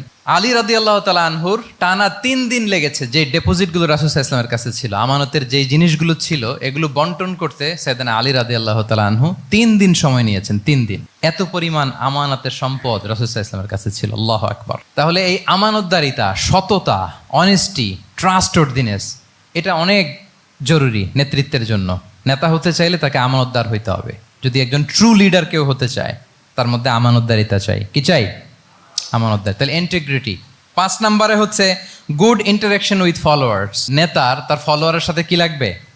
ভালো ইন্টারাকশন লাগবে, সুন্দর একটা সম্পর্ক লাগবে, ভালো বোঝাপড়া চাই। একজন ভালো নেতৃত্বের বৈশিষ্ট্য হচ্ছে নেতা তার ফলোয়ারের সাথে কি করবে? ইন্টারেক্ট করবে। এখানেই বস আর লিডারের মধ্যে পার্থক্য। বস কি করে? অর্ডার করে শুধু। বসের কাজ হচ্ছে এই ডুজ অ্যান্ড ডোন্টস বলে দেয়, এইটা করা যাবে, ওইটা করা যাবে, মানে অর্ডার করে, ডিরেক্ট করে। কিন্তু লিডার কি করে? গাইড করে, মেন্টরিং করে, ইন্সপায়ার করে, মোটিভেট করে। So here is the difference between leader and boss. তাহলে বসই হওয়া যাবে না। নেতা হইতে চাইলে বসই হওয়া যাবে না। You have to interact with your followers. আপনার ফলোয়ারের সাথে ইন্টারাকশন লাগবে, তবেই আপনি নেতা। আমরা দেখি রাসূল সাল্লাল্লাহু আলাইহি ওয়াসাল্লামের কেমন ইন্টারাকশন ছিল। রাসূল সাল্লাল্লাহু আলাইহি ওয়াসাল্লাম যে কোনো বড় ডিসিশনে সাহাবাদের সাথে কনসালটেশন করতেন, পরামর্শ করতেন, তারপরে সিদ্ধান্ত নিতেন। ওয়াশাবিরহুম ফিল আমর, এই আয়াতের ভিত্তিতে তিনি সবার সাথে কি করে নিতেন? সাহাবাদের সাথে পরামর্শ করে নিতেন। আপনারা দ্বিতীয় হিজরির যে বদরের যুদ্ধের কথা জানেন। বদরের প্রান্তরটা মদিনা থেকে প্রায় 130 কিলো দক্ষিণ পশ্চিমে। তো ওখানে গেলেন মদিনা থেকে তিনি। যাওয়ার পরে এক জায়গায় তিনি সেনা ক্যাম্প স্থাপন করলেন। স্থাপন করার পরে হাব্বাব ইবনুল মুনজির রাদিয়াল্লাহু তাআলা আনহু তিনি জিজ্ঞেস করলেন, ইয়া রাসূলুল্লাহ, এই যে আপনি এই জায়গায় বদরের প্রান্তরে সেনা শিবির স্থাপন করলেন, সেনা ক্যাম্প স্থাপন করলেন, এটা কি আল্লাহর দেখিয়ে দেয়া কোনো জায়গা নাকি আপনার ইচ্ছায়? তিনি বললেন, আমানজিলান আনসালাকাল্লাহু লাইসা লানা আন নাতাকদ্দামাহু ওয়ালা নাতাআখারা আনহু। এটা কি একেবারে ফিক্সড আল্লাহর পক্ষ থেকে ওহী যে এখানেই শিবির স্থাপন করতে হবে, নাকি আমহুয়া রায়ু ওয়াল হারবু ওয়াল মাকিদা, নাকি এটা যুদ্ধের কৌশল হিসেবে আপনি নিজ থেকে করেছেন? রাসূল সাল্লাল্লাহু আলাইহি ওয়াসাল্লাম বললেন, না, এটা কোনো ওহী না। আমার কাছে মনে হয়েছে, আমার যে অ্যানালিসিস, আমার মনে হয়েছে বদরের যুদ্ধে এখানেই আমাদের পজিশনিংটা হইলে ভালো হয়। হাব্বাব ইবনে মুনজির রাদিয়াল্লাহু তাআলা আনহু বলেন, না, ইদান লাইসা হাযা বিমানসিল ইয়া রাসূলুল্লাহ। তাহলে এইখানে যদি আপনার নিজ থেকে আপনি এটা ডিসাইড করেন, আমি আপনার অনুমতিক্রমে বলতে চাই ইয়া রাসূলুল্লাহ, এইটা সুন্দর জায়গা হয়নি। সুন্দর জায়গা হয়নি? তাহলে কোথায়? হাব্বাব বললেন, ওইখানে, ওই যে বদরের একটা কুয়া আছে, এখানে পানির সোর্স আছে। আমরা যদি ওইখানে একটা ব্লকেট দিয়ে দাঁড়াতে পারি, তাহলে কোরাইশরা এসে আর পানি খেতে পারবে না। ওরা পানি না খেয়েই মরবে, যুদ্ধেও মরবে, পানির অভাবেও মরবে। আল্লাহু আকবার। এক মুহূর্ত দেরি করলেন না রাসূল সাল্লাল্লাহু আলাইহি ওয়াসাল্লাম। এই অপিনিয়ন পাওয়ার সাথে সাথেই বললেন, এই সেনা ক্যাম্প এখান থেকে উঠে হাব্বাব যেখানে বলেছে ওইখানে যে সেনা শিবির স্থাপন করো। এক সেকেন্ডও দেরি করেন নাই। তাহলে কোনো ইগোইস্টিক ঝামেলা ছিল না, ভেরি অ্যাকোমোডেটিভ ছিলেন রাসূল সাল্লাল্লাহু আলাইহি ওয়াসাল্লাম। আমরা অনেক সময় নতুন কোনো কথা শুনলে, কোনো রিফর্ম শুনলে, শ্রোতাদের মধ্যে থেকে কিছু একটা শুনলে আটকে উঠি, চেঞ্জ করতে চাই না, রিজিড হয়ে থাকে। এই রিজিডিটি রাসূল সাল্লাল্লাহু আলাইহি ওয়াসাল্লামের মধ্যে ছিল না। ভেরি অ্যাকোমোডেটিভ ছিলেন, ইজিলি ওপেন আপ করতে পারতেন। মুহূর্তেই বলেন, ঠিক আছে, আমি যেখানে করেছি আসলে ঠিক হয় না। হাব্বাব যেখানে বলেছে সবাই ওখানে যে সেনা ক্যাম্প স্থাপন করো। আল্লাহু আকবার। উনি চাইলে বলতে পারতেন, এই হাব্বাব, তুমি কি আমার চেয়ে বেশি বুঝো? আমি তো নবী, তুমি আমার উম্মাহ, আমার কাছে ওহী আসে। কোনো ধরনের আর্গুমেন্টে না যে সরাসরি রাসূল সাল্লাল্লাহু আলাইহি ওয়াসাল্লাম এটাকে মেনে নিলেন। আল্লাহু আকবার। তাহলে এই যে ইন্টারাকশন, দেখেন কত চমৎকার ইন্টারাকশন ছিল সাহাবীদের সাথে রাসূলুল্লাহ সাল্লাল্লাহু আলাইহি ওয়াসাল্লামের। তাহলে good interaction with your followers, এটা জরুরি। আমরা যদি খন্দকের ঘটনা দেখি, খন্দকের যে পরীক্ষা খনন করা হয়েছিল, এটা কিন্তু কোনো মদিনার বা মক্কার কোনো আরাবিয়ান সাহাবাদের কাছ থেকে এই পরামর্শ আসেনি। এসেছে কার কাছ থেকে? সালমান আল ফারিসি। বাড়ি কই? সেই ইরান, ইয়ামান না, ইরানে। উনি হি ওয়াজ পার্সিয়ান, উনি ইরান থেকে আসছে। তাহলে ইজিলি তিনি সাহাবীদের কাছ থেকে চমৎকার অপিনিয়ন আসলে সেটাকে পিক করতেন এবং তাদের সাথে চমৎকার ইন্টারাকশন ছিল। সাহাবীদের সাথে, ফলোয়ারদের সাথে ওনার কতটা গভীর ইন্টারাকশন ছিল, ছোট্ট একটা হাদিস বলে, হাদিসটা সহিহ, মুসনাদে আহমদ ইবনে হাম্বালে এসছে। আমি এই পয়েন্টটা শেষ করছি। রাসূল সাল্লাল্লাহু আলাইহি ওয়াসাল্লামের যুগে এক সাহাবী ছিল, তার নাম ছিল জাহির ইবনে হারাম আল আশজাঈ। জাহির, সাহাবীর নাম কি? সবাই বলুন, কি নাম? জাহির রাদিয়াল্লাহু তাআলা। উনি মদিনায় থাকতেন না, উনি মরুপল্লীতে থাকতেন, মানে বেদুইন ছিলেন আর কি। মদিনা তো শহর, সিটি, উনি সিটিতে থাকতেন না, উনি থাকতেন মরুপল্লীতে। ওখানে তিনি অর্গানিক ফলমূল, শাকসবজি চাষ করতেন। রাসূল সাল্লাল্লাহু আলাইহি ওয়াসাল্লাম ওনার এই অর্গানিক ফলমূল আর শাকসবজি খুব পছন্দ করতেন। ফলে উনি প্রায় সেই মরুপল্লী থেকে রাসূল সাল্লাল্লাহু আলাইহি ওয়াসাল্লামের জন্য অর্গানিক ফ্রেশ ফ্রুট আর শাকসবজি মদিনায় নিয়ে আসতেন এবং এগুলো ফ্রিতে দিতেন রাসূল সাল্লাল্লাহু আলাইহি ওয়াসাল্লামকে অ্যাজ এ গিফট। উপহার হিসেবে রাসূল সাল্লাল্লাহু আলাইহি ওয়াসাল্লামকে মরুপল্লী থেকে চাষ করে আনা ফলমূল শাকসবজি দিতেন। আর কিছু শাকসবজি ফলমূল তিনি মদিনার বাজারে বিক্রি করতেন। তো একবার তিনি এসে রাসূল সাল্লাল্লাহু আলাইহি ওয়াসাল্লামকে অর্গানিক এই ফ্রুটগুলো দিয়ে বাকিগুলো মদিনার বাজারে বিক্রি করতেছেন। রাসূলুল্লাহ সাল্লাল্লাহু আলাইহি ওয়াসাল্লাম বাজার ভ্রমণে গেলেন, যে দেখে ওই তো জাহের, উনি আবার কানা রজুলান দামিমান, একটু কুৎসিত দেখতে, একটু খাটো কুৎসিত শ্যামবর্ণের ছিলেন। তো ওনাকে দেখেই রাসূল সাল্লাল্লাহু আলাইহি ওয়াসাল্লাম পিছন থেকে এরকম ঝাপটে ধরলেন। উনি তো দেখতে পারতেছেন না কে ধরলো। উনি বলে, মান হাদা আরসিলনি, এই ছাড়ো ছাড়ো, কে কে, এই কোন লোক আমারে ধরলো? ছাড়ো ছাড়ো করে অস্থির। যখন পিছনে ফিরে দেখে আল্লাহ রাসূল সাল্লাল্লাহু আলাইহি ওয়াসাল্লাম, এখন আর ছাড়াছাড়ি করে না, এখন ওনার পিঠটা রাসূল সাল্লাল্লাহু আলাইহি ওয়াসাল্লামের বুক মোবারকের দিকে আরো লাগাই দিচ্ছে এইভাবে। সুবহানাল্লাহ। এতক্ষণ বলে, এই কে, ছাড়ো ছাড়ো। যখন দেখে রাসূল সাল্লাল্লাহু আলাইহি ওয়াসাল্লাম এখন আর তাড়াহুড়ো করতেছে না, এখন ওনার পিঠটা রাসূল সাল্লাল্লাহু আলাইহি ওয়াসাল্লামের বুক মোবারকের সাথে আরো ঠেলে দিচ্ছে। রাসূল সাল্লাল্লাহু আলাইহি ওয়াসাল্লাম এবার মজার ছড়ে বললেন, মাইয়াশতারি হাযাল আব, ফান করে বলতেছেন, এই একটা দাস আছে আমার কাছে, এই লোকটারে কে কিনবে, আমি বেচবো। জাহির রাদিয়াল্লাহু তাআলা আনহু বলেন, ইয়া রাসূলুল্লাহ, ইদান ওয়াল্লাহি তাজিদুনি কাসিদান, আমি কালো মানুষ, আমি সস্তা মানুষ, আমারে বেচলে বেশি দাম পাবেন না আপনি, আমি তো সস্তা মানুষ ইয়া রাসূলুল্লাহ। রাসূল সাল্লাল্লাহু আলাইহি ওয়াসাল্লাম বললেন, আনতা লাস্তা ইনদাল্লাহি কাসিদ ইয়া জাহির, হে জাহির, তুমি আল্লাহর কাছে সস্তা নও, আনতা ইনদাল্লাহি গালি, তুমি আল্লাহর কাছে বড্ড দামি। তোমার স্কিন ব্রাইট কালার না, তুমি কুৎসিত, তুমি দুনিয়াতে সস্তা হতে পারো কিন্তু আমার আল্লাহর দরবারে তুমি কভু সস্তা নও। আনতা ইনদাল্লাহি গালি, আল্লাহর কাছে তুমি বড্ড দামি। দেখেন ইন্টারাকশন কোন মাত্রায় গেলে পিছন থেকে যে এরকম হাক করা যায়, ঝাপটে ধরা যায় এক সাহাবীকে। সুবহানাল্লাহ বিহামদি। এরকম গুড ইন্টারাকশন ছিল, অনেক অনেক ভুরি ভুরি সিরাতের পরতে পরতে আপনারা পাবেন যে রাসূল সাল্লাল্লাহু আলাইহি ওয়াসাল্লামের সাথে সাহাবাদের ইন্টারাকশন কত চমৎকার ছিল। 6 নম্বরে হচ্ছে কারেজ, সাহসিকতা। নেতা হইতে হইলে সাহস লাগবে না? নেতারে বাঁচানোর জন্য কর্মীরা দৌড়াইতেছে সামনে, নেতা যদি ছোটে পেছনে, তাহলে হবে? তাহলে তো তাকে নেতা বলা যায় না। কি বলেন? নেতার তো হি শুড বি কারেজাস, তার সাহসী হইতে হবে, দুর্দান্ত সাহস থাকতে হবে তার। রাসূল সাল্লাল্লাহু আলাইহি ওয়াসাল্লামের এরকম দুর্দান্ত সাহস ছিল, অত্যন্ত সাহসিকতার অধিকারী তিনি ছিলেন। এবং এই লিডারশিপ ট্রেইটটা খুবই জরুরি, এটাকে বলে mother skill. Courage is a mother skill, এটাই সব। এই হিম্মত লাগবে। আর রাজুলু যু হিম্মা ইউহিল উম্মাহ, যার হিম্মত আছে সেই জাতিকে জাগাতে পারে, ঠিক কিনা? এই যে আমাদের কাছে তো উদাহরণ একেবারে হাতের কাছেই, এই যে 5 আগস্টে, এই যে জুলাই আপরাইজিং, যদি কারেজ না থাকতো আমাদের তরুণদের, আমাদের জেনজিদের, তাহলে এই পরিবর্তনকে আমরা দেখতে পেতাম না। আমি গল্প শুনছিলাম যে এই চট্টগ্রাম বিশ্ববিদ্যালয় থেকে 2 জন শহীদ হয়েছে। আল্লাহ তাদের কবরগুলোকে তুমি জান্নাতে টুকরা বানিয়ে দাও। এই যে আমাদের তরুণরা তাজা রক্ত দিয়ে একটা চেঞ্জ এনেছে, পরিবর্তন, এটা তো কারেজ, তাদের সাহসিকতার বহিঃপ্রকাশ, ঠিক কিনা? এটা লাগবে। কেউ যদি লিড দিতে চায়, লিডার হতে চায়, তার এটা লাগবে, মাস্ট। রাসূল সাল্লাল্লাহু আলাইহি ওয়াসাল্লাম অত্যন্ত সাহসী ছিলেন। 2-1টা উদাহরণ আমরা সিরাত থেকে দেখি। একবার মদিনাতে রাত্রিবেলা বিকট একটা আওয়াজ হলো, বিকট এত আওয়াজ, সবাই ঘুম থেকে জেগে গেল। ঘুম থেকে জেগে সবাই হতভম্ব, কিরে এত আওয়াজ তো মদিনাতে কখনো শুনি না, ঘটনা কি? কেউ ঘোড়া নিয়ে, কেউ উট নিয়ে, কেউ খচ্চর নিয়ে, কেউ এমনি খালি পায়ে ছুটতে আরম্ভ করলো আওয়াজের দিকে, দেখি যাই কোথায় কি হলো। সবাই ছুটতে ছুটতে মাঝপথে যেয়ে দেখে রাসূল সাল্লাল্লাহু আলাইহি ওয়াসাল্লাম আওয়াজ কোথায় হয়েছে, কোত্থেকে হয়েছে দেখে ফিরে আসতেছে, আর বলতেছে লান তুরাউ, ডোন্ট ওয়ারি, আরে ভয় নাই, ভয় নাই, দেখে আসছি আমি, আল্লাহু আকবার, ভয় নাই, আমি দেখে আসছি, এভরিথিং ইজ ফাইন দেয়ার, সব ঠিক আছে, যাও ফিরো মদিনায় ফিরো। সবাই ভয় পেয়ে ঘোড়া টোরা ওট হাঁকিয়ে ছুটতে আরম্ভ করছে। অনেক দূর যাওয়ার পরে দেখে রাসূল সাল্লাল্লাহু আলাইহি ওয়াসাল্লাম আবু তালহা রাদিয়াল্লাহু তাআলা আনহুর একটা খুবই ক্ষিপ্ত ঘোড়া নিয়ে উনি দেখে ভিজিট করে ফিরে আসতেছেন। সুবহানাল্লাহ। তাইলে বিপদ ঘটলে নেতা থাকতে হবে কই, সামনে না পেছনে? আমাদের নেতারা থাকে কই? নাকি পেছনেও খুঁজে পাওয়া যায় না? It's a big crisis. নেতা থাকবে কোথায়? Front liner. Leader should be front liner.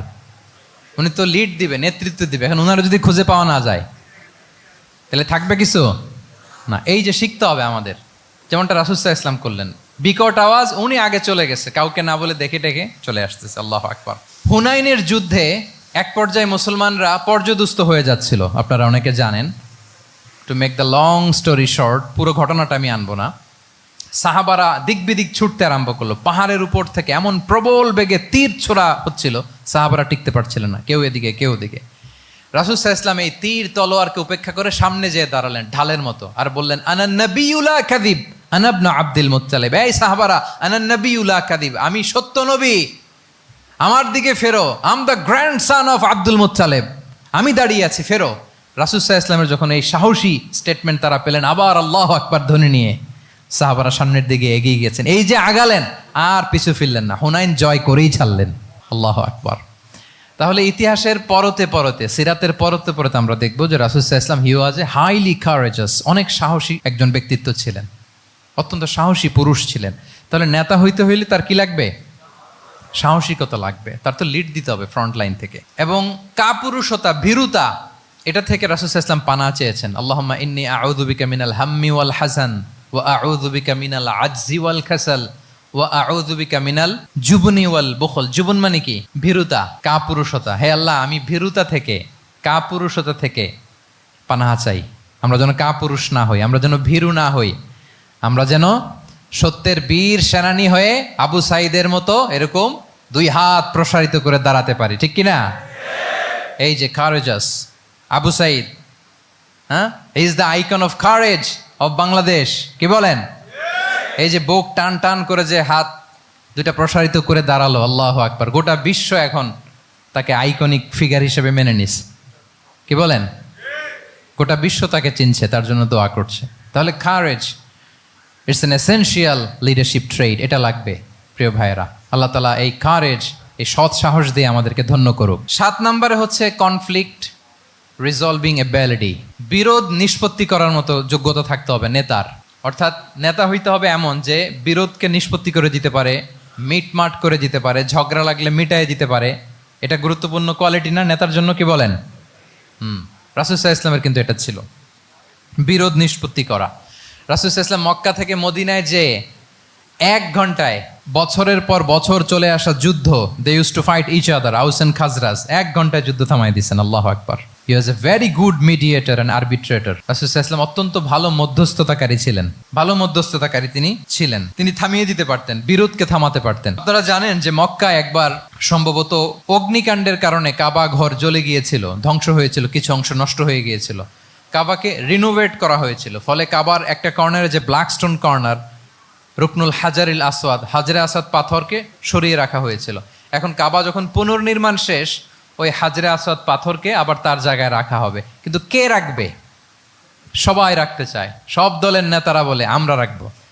এক দলের নেতা বলে যে আমি রাখবো, এটা অনেক very prestigious and dignified issue, এই প্রেস্টিজ আমরা কাউকে নিতে দিব না। আরেক দলের নেতা বলে না, আমাদের পাওয়ার বেশি, আমরা রাখবো। আরেক দলের নেতা বলে যে না, এটা আমাদেরই। আরেকজন বলে রক্তের গঙ্গা বইয়ে দিব মক্কায়, কিন্তু এই সম্মান হাতছাড়া হতে দেব না। এখন জাতীয় 4 নেতা গেছে চারদিকে, সমাধান তো নাই। পাথর কয়টা? পাথর তো মাত্র একটা। ইন দ্য মিন টাইম রাসূল সাল্লাল্লাহু আলাইহি ওয়াসাল্লাম আসলেন। রাসূল সাল্লাল্লাহু আলাইহি ওয়াসাল্লামকে দেখেই সবাই হ্যাপি, সবাই বলে যা আমিনুন রদিনা বি, এই তো আলামিন আসছে, ওই ফয়সালা করবে। আল্লাহ রাসূল সাল্লাল্লাহু আলাইহি ওয়াসাল্লাম বললেন কি হয়েছে? এই ঘটনা।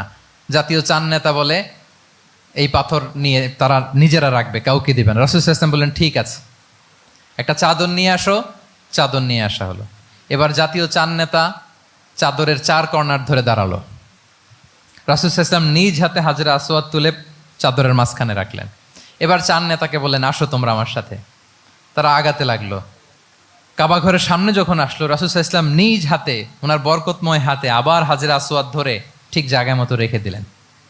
এতক্ষণ কিন্তু 4 নেতা কি বলছে? কাউরে ধরতে দিব না, কাউকে। কিন্তু এখন চাদরের কোনা ধরেই happy. This is called conflict resolving ability.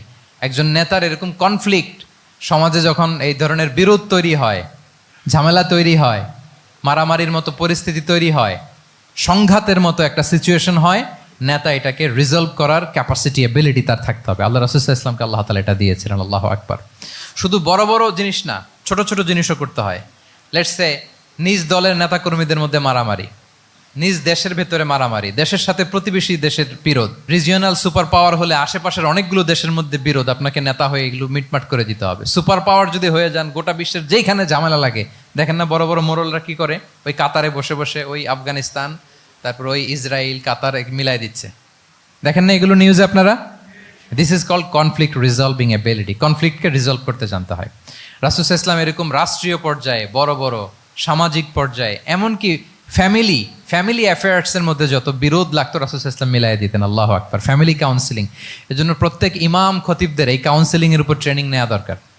আমাদের পরিবারগুলো ভেঙে যাচ্ছে, পরিবারগুলো কি হচ্ছে? ভেঙে যাচ্ছে। আমি পশ্চিমা দেশে আমাদের অনেক স্কলারদের দেখেছি, যারা ইমাম এবং খতিব, তাদের আলাদা করে উইকলি 7 ঘন্টা, 8 ঘন্টা, 10 ঘন্টা এরকম রাখতে হয় ফ্যামিলি কাউন্সিলিং এর জন্য। যাদের মধ্যে বিরোধ, হাজব্যান্ড ওয়াইফের ঝামেলা চলতেছে, উনি কাউন্সিলিং করে। এটা খুব জরুরি। আল্লাহ রাসূল সাল্লাল্লাহু আলাইহি ওয়াসাল্লাম এটা করতেন, সাহাবাদের মধ্যে করতেন, ইভেন নিজের স্ত্রীদের মধ্যেও করতেন। সহিহ বুখারীতে এসেছে, ওনার স্ত্রীদের মধ্যে 2টা গ্রুপ ছিল। পজিটিভলি নেন, 2টা গ্রুপ, আবার এটা ওই গ্রুপ মনে করেন না। অর্থাৎ মানবিক কারণে সামান্য যে জেলাসি থাকে এক স্ত্রীর সাথে আরেক স্ত্রীর, এটা তো খুব স্বাভাবিক। ওই ওনাদের মধ্যে একসাথে তো অ্যাট এ টাইমে খুব সম্ভবত 9 জন স্ত্রী বেঁচে ছিলেন। হাফসা রাদিয়াল্লাহু তাআলা আনহাকে কেন্দ্র করে একটা গ্রুপ, আয়েশা রাদিয়াল্লাহু তাআলা আনহাকে কেন্দ্র করে একটা গ্রুপ। তাদের মধ্যে অনেক কথাবার্তা, কিছু মানবিক কারণে যেগুলো হয়, এটা কিন্তু ছিল। রাসূল সাল্লাল্লাহু আলাইহি ওয়াসাল্লাম প্রায় ওনাদেরকে নিয়ে বসে এগুলো রিজলভ করে দিতেন। ওনার নিজের কন্যা ফাতেমা রাদিয়াল্লাহু তাআলা আনহার সাথে আলী রাদিয়াল্লাহু তাআলা আনহার যদি মনোমালিন্যের ঘটনা ঘটতো, এগুলো উনি রিজলভ করে দিতেন। এবং খুব কাছাকাছি ছিল কিন্তু ঘর। যারা মদিনায় মাআরিদুস সিরান নাবাবিয়া ওগুলোতে গিয়েছেন, দেখবেন যে রাসূল সাল্লাল্লাহু আলাইহি ওয়াসাল্লামের ঘরের পাশেই অন্যান্য স্ত্রীদের ঘরগুলো একটার পর একটা, পাশেই ফাতেমা রাদিয়াল্লাহু তাআলা আনহার ঘর। একবার তিনি দুপুরবেলা ফাতেমা রাদিয়াল্লাহু তাআলা আনহার ঘরে গেলেন, যে দেখেন যে ঘরে আলী রাদিয়াল্লাহু তাআলা আনহু নেই। তো জিজ্ঞেস করলেন যে আইনা ইবনু আম্মি, কোথায় আলী, কোথায়? তো বললেন যে কানা বাইনি ওয়া বাইনাহু শাই, আমাদের মধ্যে একটু ঝগড়াঝাটি হয়েছে আর কি, মনোমালিন্য হয়েছে। ফাগাদাবানি, উনি একটু রেগে গেছেন আমার উপর। ফাখারাজা ফালাম ইয়াকিল ইনদি, প্রত্যেকদিন খাওয়ার পরে তো এখানেই কাইলুলা করে, আজকে আর ঘরে কাইলুলা করে নাই, কই যেন চলে গেছে। তো কোথায় গেল? রাসূল সাল্লাল্লাহু আলাইহি ওয়াসাল্লাম লোক পাঠালো, খুঁজে দেখো আলী কোথায়। আলী রাদিয়াল্লাহু তাআলা আনহু উনি মনের কষ্ট নিয়ে মসজিদে নববীর মধ্যে শুয়ে আছেন। তো রাসূল ইসলাম খুঁজতে খুঁজতে মসজিদে নববীর ভেতরে গেলেন, দেখলেন যে উনি যে শুয়ে আছে ওনার গায়ের জামাটা এক পাশে পড়ে আছে আর বালুর মধ্যে ওনার শরীর পড়ে আছে। তো উনি ডাকলেন, কুম ইয়া আবা তুরাব, কুম ইয়া আবা তুরাব, হে বালির বাবা আলী, বালির বাবা আলী ওঠো ওঠো। মজা করে বললেন যে ইয়া আবা তুরাব, যেহেতু বালি লেগে আছে গায়ে, বালির বাবা আলী ওঠো। ওখান থেকে ধরে এনে ফাতেমা রাদিয়াল্লাহু তাআলা আনহার কাছে নিয়ে আসে, দুইজনকে পাশে বসিয়ে এই যে আবার মিটমাট। এটা ছিল রাসূল সাল্লাল্লাহু আলাইহি ওয়াসাল্লামের ডেইলি বেসিসে একটা অ্যাক্টিভিটি। কনফ্লিক্ট তিনি রিজলভ করে দিতেন। সহিহ বুখারীতে একটা অধ্যায় আছে কিতাবুস সুলহি ফিল বুখারীতে আছে কিতাবুস সুলহ, এটার নাম, অধ্যায়টার নাম হচ্ছে কিতাবুস সুলহ, মানে মীমাংসা করে দেওয়ার অধ্যায়। একটা পরিচ্ছেদ আছে, পরিচ্ছেদের নাম হচ্ছে বাবু কওলিল ইমামি লি আসহাবিহি ইযহাবু বিনা নুসলিহ বাইনাহুম। রাসূল সাল্লাল্লাহু আলাইহি ওয়াসাল্লাম প্রায় বলতেন যে আমাকে নিয়ে যাও, আমি মিলাই দিব। ঝগড়া ঝাঁটি মারামারির কথা শুনলে রাসূল সাল্লাল্লাহু আলাইহি ওয়াসাল্লামের বিখ্যাত ডায়লগ এটা। উনি বলতেন, আরে ঝগড়া, ইযহাবু বিনা, আমি আছি না, আমারে নিয়ে যাও, আমি মিলাই দিব। আমাকে নিয়ে যাও, আমি সংশোধন করে দিব। আল্লাহু আকবার। তাহলে কনফ্লিক্ট রিজলভিং এবিলিটি এটা একজন নেতার থাকা চাই। 8 নম্বরে হচ্ছে visionary. A leader should be futuristic. সময়ের আগে চলতে পারা, এটা নেতার কাজ। He should see beyond the boundary, out of the box. তাকে আউট অফ দ্য বক্স চিন্তা করতে হবে। কর্মীরা যদ্দূর দেখে এরপর থেকে নেতা দেখা শুরু করবে, তখন সেই হয়ে উঠবে নেতা। এটাকে বলে ভিশনারি। এই ট্রেটটা একটা লিডারশিপ ট্রেট, খুব গুরুত্বপূর্ণ লিডারশিপ ট্রেট, মানে ফারসাইটেডনেস থাকা, দূরদর্শিতা থাকা, ফিউচারিস্টিক অ্যাটিটিউডের হওয়া, সময়ের আগে চলতে পারা, মানে আগ থেকে আন্দাজ করতে পারা। রাসূল সাল্লাল্লাহু আলাইহি ওয়াসাল্লামের মধ্যে এটা ছিল। কেমন ছিল? ওনার দুই একটা উক্তি আমি কয়েকটা হাদিস শেয়ার করি। তিনি বলতেন, ইন্নাল্লাহা যাওয়ালি আল আরদা ফারাআইতু মাশআরিকাহা ওয়া মাগারিবাহা ওয়া ইন্না মুলকা উম্মতি সায়াবলুগু মুলকুহা মা যুবিয়ালি মিনহা। আল্লাহ তাআলা এই পৃথিবীটাকে ফোল্ড করে ছোট রেপ্লিকা বানিয়ে আমার সামনে তুলে ধরেছেন। ফারাআইতু মাশারিকাহা ওয়া মাগারিবাহা, আমি পৃথিবীর প্রাচ্য পাশ্চাত্য সবটুকুন দেখেছি। আর আমি যদ্দূর দেখেছি ঠিক তদ্দূর জায়গায় আল্লাহ তাআলা লা ইলাহার বাণী পৌঁছে দিবে। পৃথিবীতে এমন কোনো জায়গা আছে যেখানে লা ইলাহার ধ্বনি উচ্চারিত হয় না? এমন কোনো জায়গা নেই। তার মানে ফিউচারিস্টিক। সে 1400 বছর আগের কথা, যে পৃথিবীর আনাচে কানাচে কোথাও বাকি থাকবে না, সব জায়গায় ইসলাম পৌঁছে যাবে। অন্য জায়গায় বললেন, লায়াবলাগান্না হাযাল আমরু মা বালাগাল লাইলু ওয়ান নাহার ওয়ালা ইয়াতরুকুল্লাহু বাইতা মাদার ওয়ালা ওয়াবার ইল্লা আদখালাহুল্লাহু হাযাদ দ্বীন। এই ইসলাম যেখানে দিন হয় রাত হয়, পৃথিবীর যেখানে দিন রাত্রি সংঘটিত হয়, সব জায়গায় পৌঁছবে।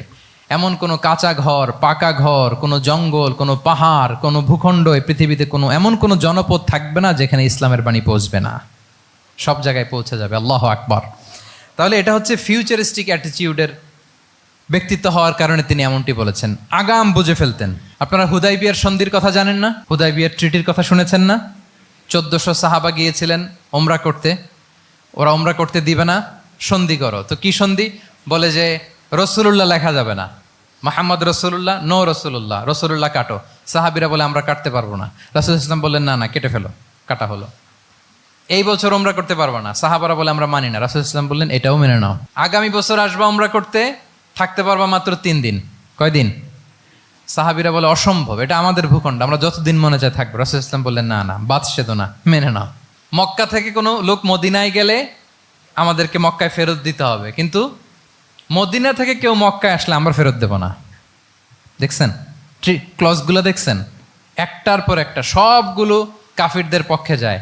কোনো সাহাবা রাজি হচ্ছেন না, কিন্তু আল্লাহ রাসূল ইসলাম কি বলেন? মেনে নাও, রাজি। কারণ সাহাবারা তো অতটুক দেখতে পারতেছে না। বলেন 3 তালা উপর থেকে, 3 তালা ভবন থেকে একজন মানুষ যদ্দূর দেখে, 30 তালা ভবনের উপর থেকে কি ওইরকমই দেখে? পানোরামিক ভিউ দেখে, সে অনেক বড় করে দেখে। আর 3 তালা উপর থেকেই সামান্য কিছু দেখে। রাসূল সাল্লাল্লাহু আলাইহি ওয়াসাল্লাম অনেক দূর দেখতে পাচ্ছিলেন। তিনি চিন্তা করলেন, কিছু বছর যদি আমাদের মধ্যে দাঙ্গা হাঙ্গামা যুদ্ধ বন্ধ থাকে, আমরা গ্লোবালি ইসলামকে ছড়াই দিতে পারবো। শান্তভাবে মদিনাতে একটা স্ট্রং ইসলামিক কমিউনিটি আমরা তৈরি করতে পারবো। আল্লাহু আকবার। এবং তিনি দেখতে পাচ্ছিলেন ইন্না ফাতাহনা লাকা ফাতহাম মুবিনা। এই হুদাইবিয়ার এই চুক্তি, যেটা আদতে অ্যাপারেন্টলি মনে হচ্ছে সব আমাদের বিপক্ষে যায়, আসলে এইটাই আমাদেরকে ভূমি ধস জয় এনে দিবে। আল্লাহু আকবার। এবং সেটাই হয়েছে। 9 নাম্বার হচ্ছে রেজিলিয়েন্স। এটা একটা চমৎকার লিডারশিপ ট্রেট। রেজিলিয়েন্স মানে সংকট কাটিয়ে ঘুরে দাঁড়াবার সামর্থ্য, মানে যাকে কেউ থামাতে পারে না। আনস্টপেবল, আনস্টপেবল, কোনো কিছু তাকে থামাতে পারে না। লেগে থাকার মানসিকতা, টিকে থাকার মানসিকতা, সহজে হার না মানা, আবার ঘুরে দাঁড়ানো, এটার বলে রেজিলিয়েন্স। এই ক্যাপাসিটি, এই কোয়ালিটি রাসূল সাল্লাল্লাহু আলাইহি ওয়াসাল্লামের মধ্যে ছিল। হি ওয়াজ আনস্টপেবল, হ্যাভিং আনবিলিভেবল সাবর। কোনো কিছু রাসূল সাল্লামকে থামাতে পারে নাই। পেরেছে? বলেন, পেরেছে কেউ থামাতে? ছোটবেলা থেকে স্ট্রাগল করে একটার পর একটা স্ট্রাগল ফেস করে বড় হয়েছেন। জন্মের আগেই তো ওনার পিতাকে আল্লাহ তাআলা উঠিয়ে নিলেন। তার মানে বাবাকে নিজ চোখে এই দুনিয়াতে আমাদের প্রিয় নবীজি দেখে যান নাই। আল্লাহ রাসূল সাল্লাল্লাহু আলাইহি ওয়াসাল্লাম ওনার বাবাকে, পিতাকে দেখছেন? দেখেন নাই। ওনাদের আমেনা এবং আব্দুল্লাহ, ওনাদের সংসার ছিল মাত্র সপ্তাহখানেক, এক সপ্তাহ সংসার। এই সপ্তাহখানেকের সংসারেই আল্লাহ তাআলা রাসূল সাল্লাল্লাহু আলাইহি ওয়াসাল্লামকে ওনার মায়ের পেটে পাঠিয়েছেন। আব্দুল্লাহ চলে গেলেন ব্যবসায়, ফিরে আসার পথে ওখানেই মারা গেলেন, ইয়াসরিবে। তার মানে জন্মের আগেই বাবাকে হারালেন, ইয়াতিম হয়ে দুনিয়াতে আসলেন। এরপরে মাকে হারালেন, এরপরে দাদাকে হারালেন, এরপরে চাচাকে হারালেন। Physically, mentally torture, emotionally traumatise করার যত ধরন আছে কাফিররা করেছে, কোনো কিছু রাসূল সাল্লাল্লাহু আলাইহি ওয়াসাল্লামকে থামাতে পেরেছে? ওনার লাইফ থ্রেট ছিল। হিজরতের রাতে তো আল্লাহ তাআলা বললেন আজই যেতে হবে, না হলে হত্যার ষড়যন্ত্র হচ্ছে, ব্ল্যাক ম্যাজিক করা হয়েছে। রাসূল সাল্লাল্লাহু আলাইহি ওয়াসাল্লাম খাসির মাংস, খাসির যে বাজুর মাংস, এটা পছন্দ করতেন। খাইবারে এক ইহুদি নারী এই খাসির মাংসের মধ্যে বিষ মিশিয়ে, পয়জন দিয়ে রাসূল সাল্লাল্লাহু আলাইহি ওয়াসাল্লামকে খাইয়েছিল হত্যার জন্য, একটার পর একটা। বলেন, রাসূল সাল্লাল্লাহু আলাইহি ওয়াসাল্লামের মিশন থেকে এক চুল পরিমাণ ওনাকে পেছনে নেওয়া গিয়েছে? He was unstoppable. This is called resilience. একজন নেতার মধ্যে এই রেজিলিয়েন্ট মানসিকতা থাকতে হবে যে আমাকে কেউ থামাইতে পারবে না, আমরা আমাদের মঞ্জিলে মকসুদে যাবই, এই মেন্টালিটির হইতে হবে। এটা হচ্ছে একটা লিডারশিপ ট্রেট, রেজিলিয়েন্ট। 10 নম্বরে হচ্ছে স্ট্র্যাটেজিক লিডারশিপ। নেতার কৌশলী হতে হয়। তার যেই লক্ষ্য, মিশন, ভিশন, এটা সে সুকৌশলে আদায় করে নেবে। শুধু স্ট্র্যাটেজি নিয়ে, রাসূল সাল্লাল্লাহু আলাইহি ওয়াসাল্লামের স্ট্র্যাটেজি নিয়ে সুদীর্ঘ আলোচনা হতে পারে। আমি দুই একটা স্ট্র্যাটেজির কথা বলি, দুই একটা ওয়ার স্ট্র্যাটেজি। যুদ্ধের ময়দানে উনি কি স্ট্র্যাটেজি অবলম্বন করতেন দেখেন।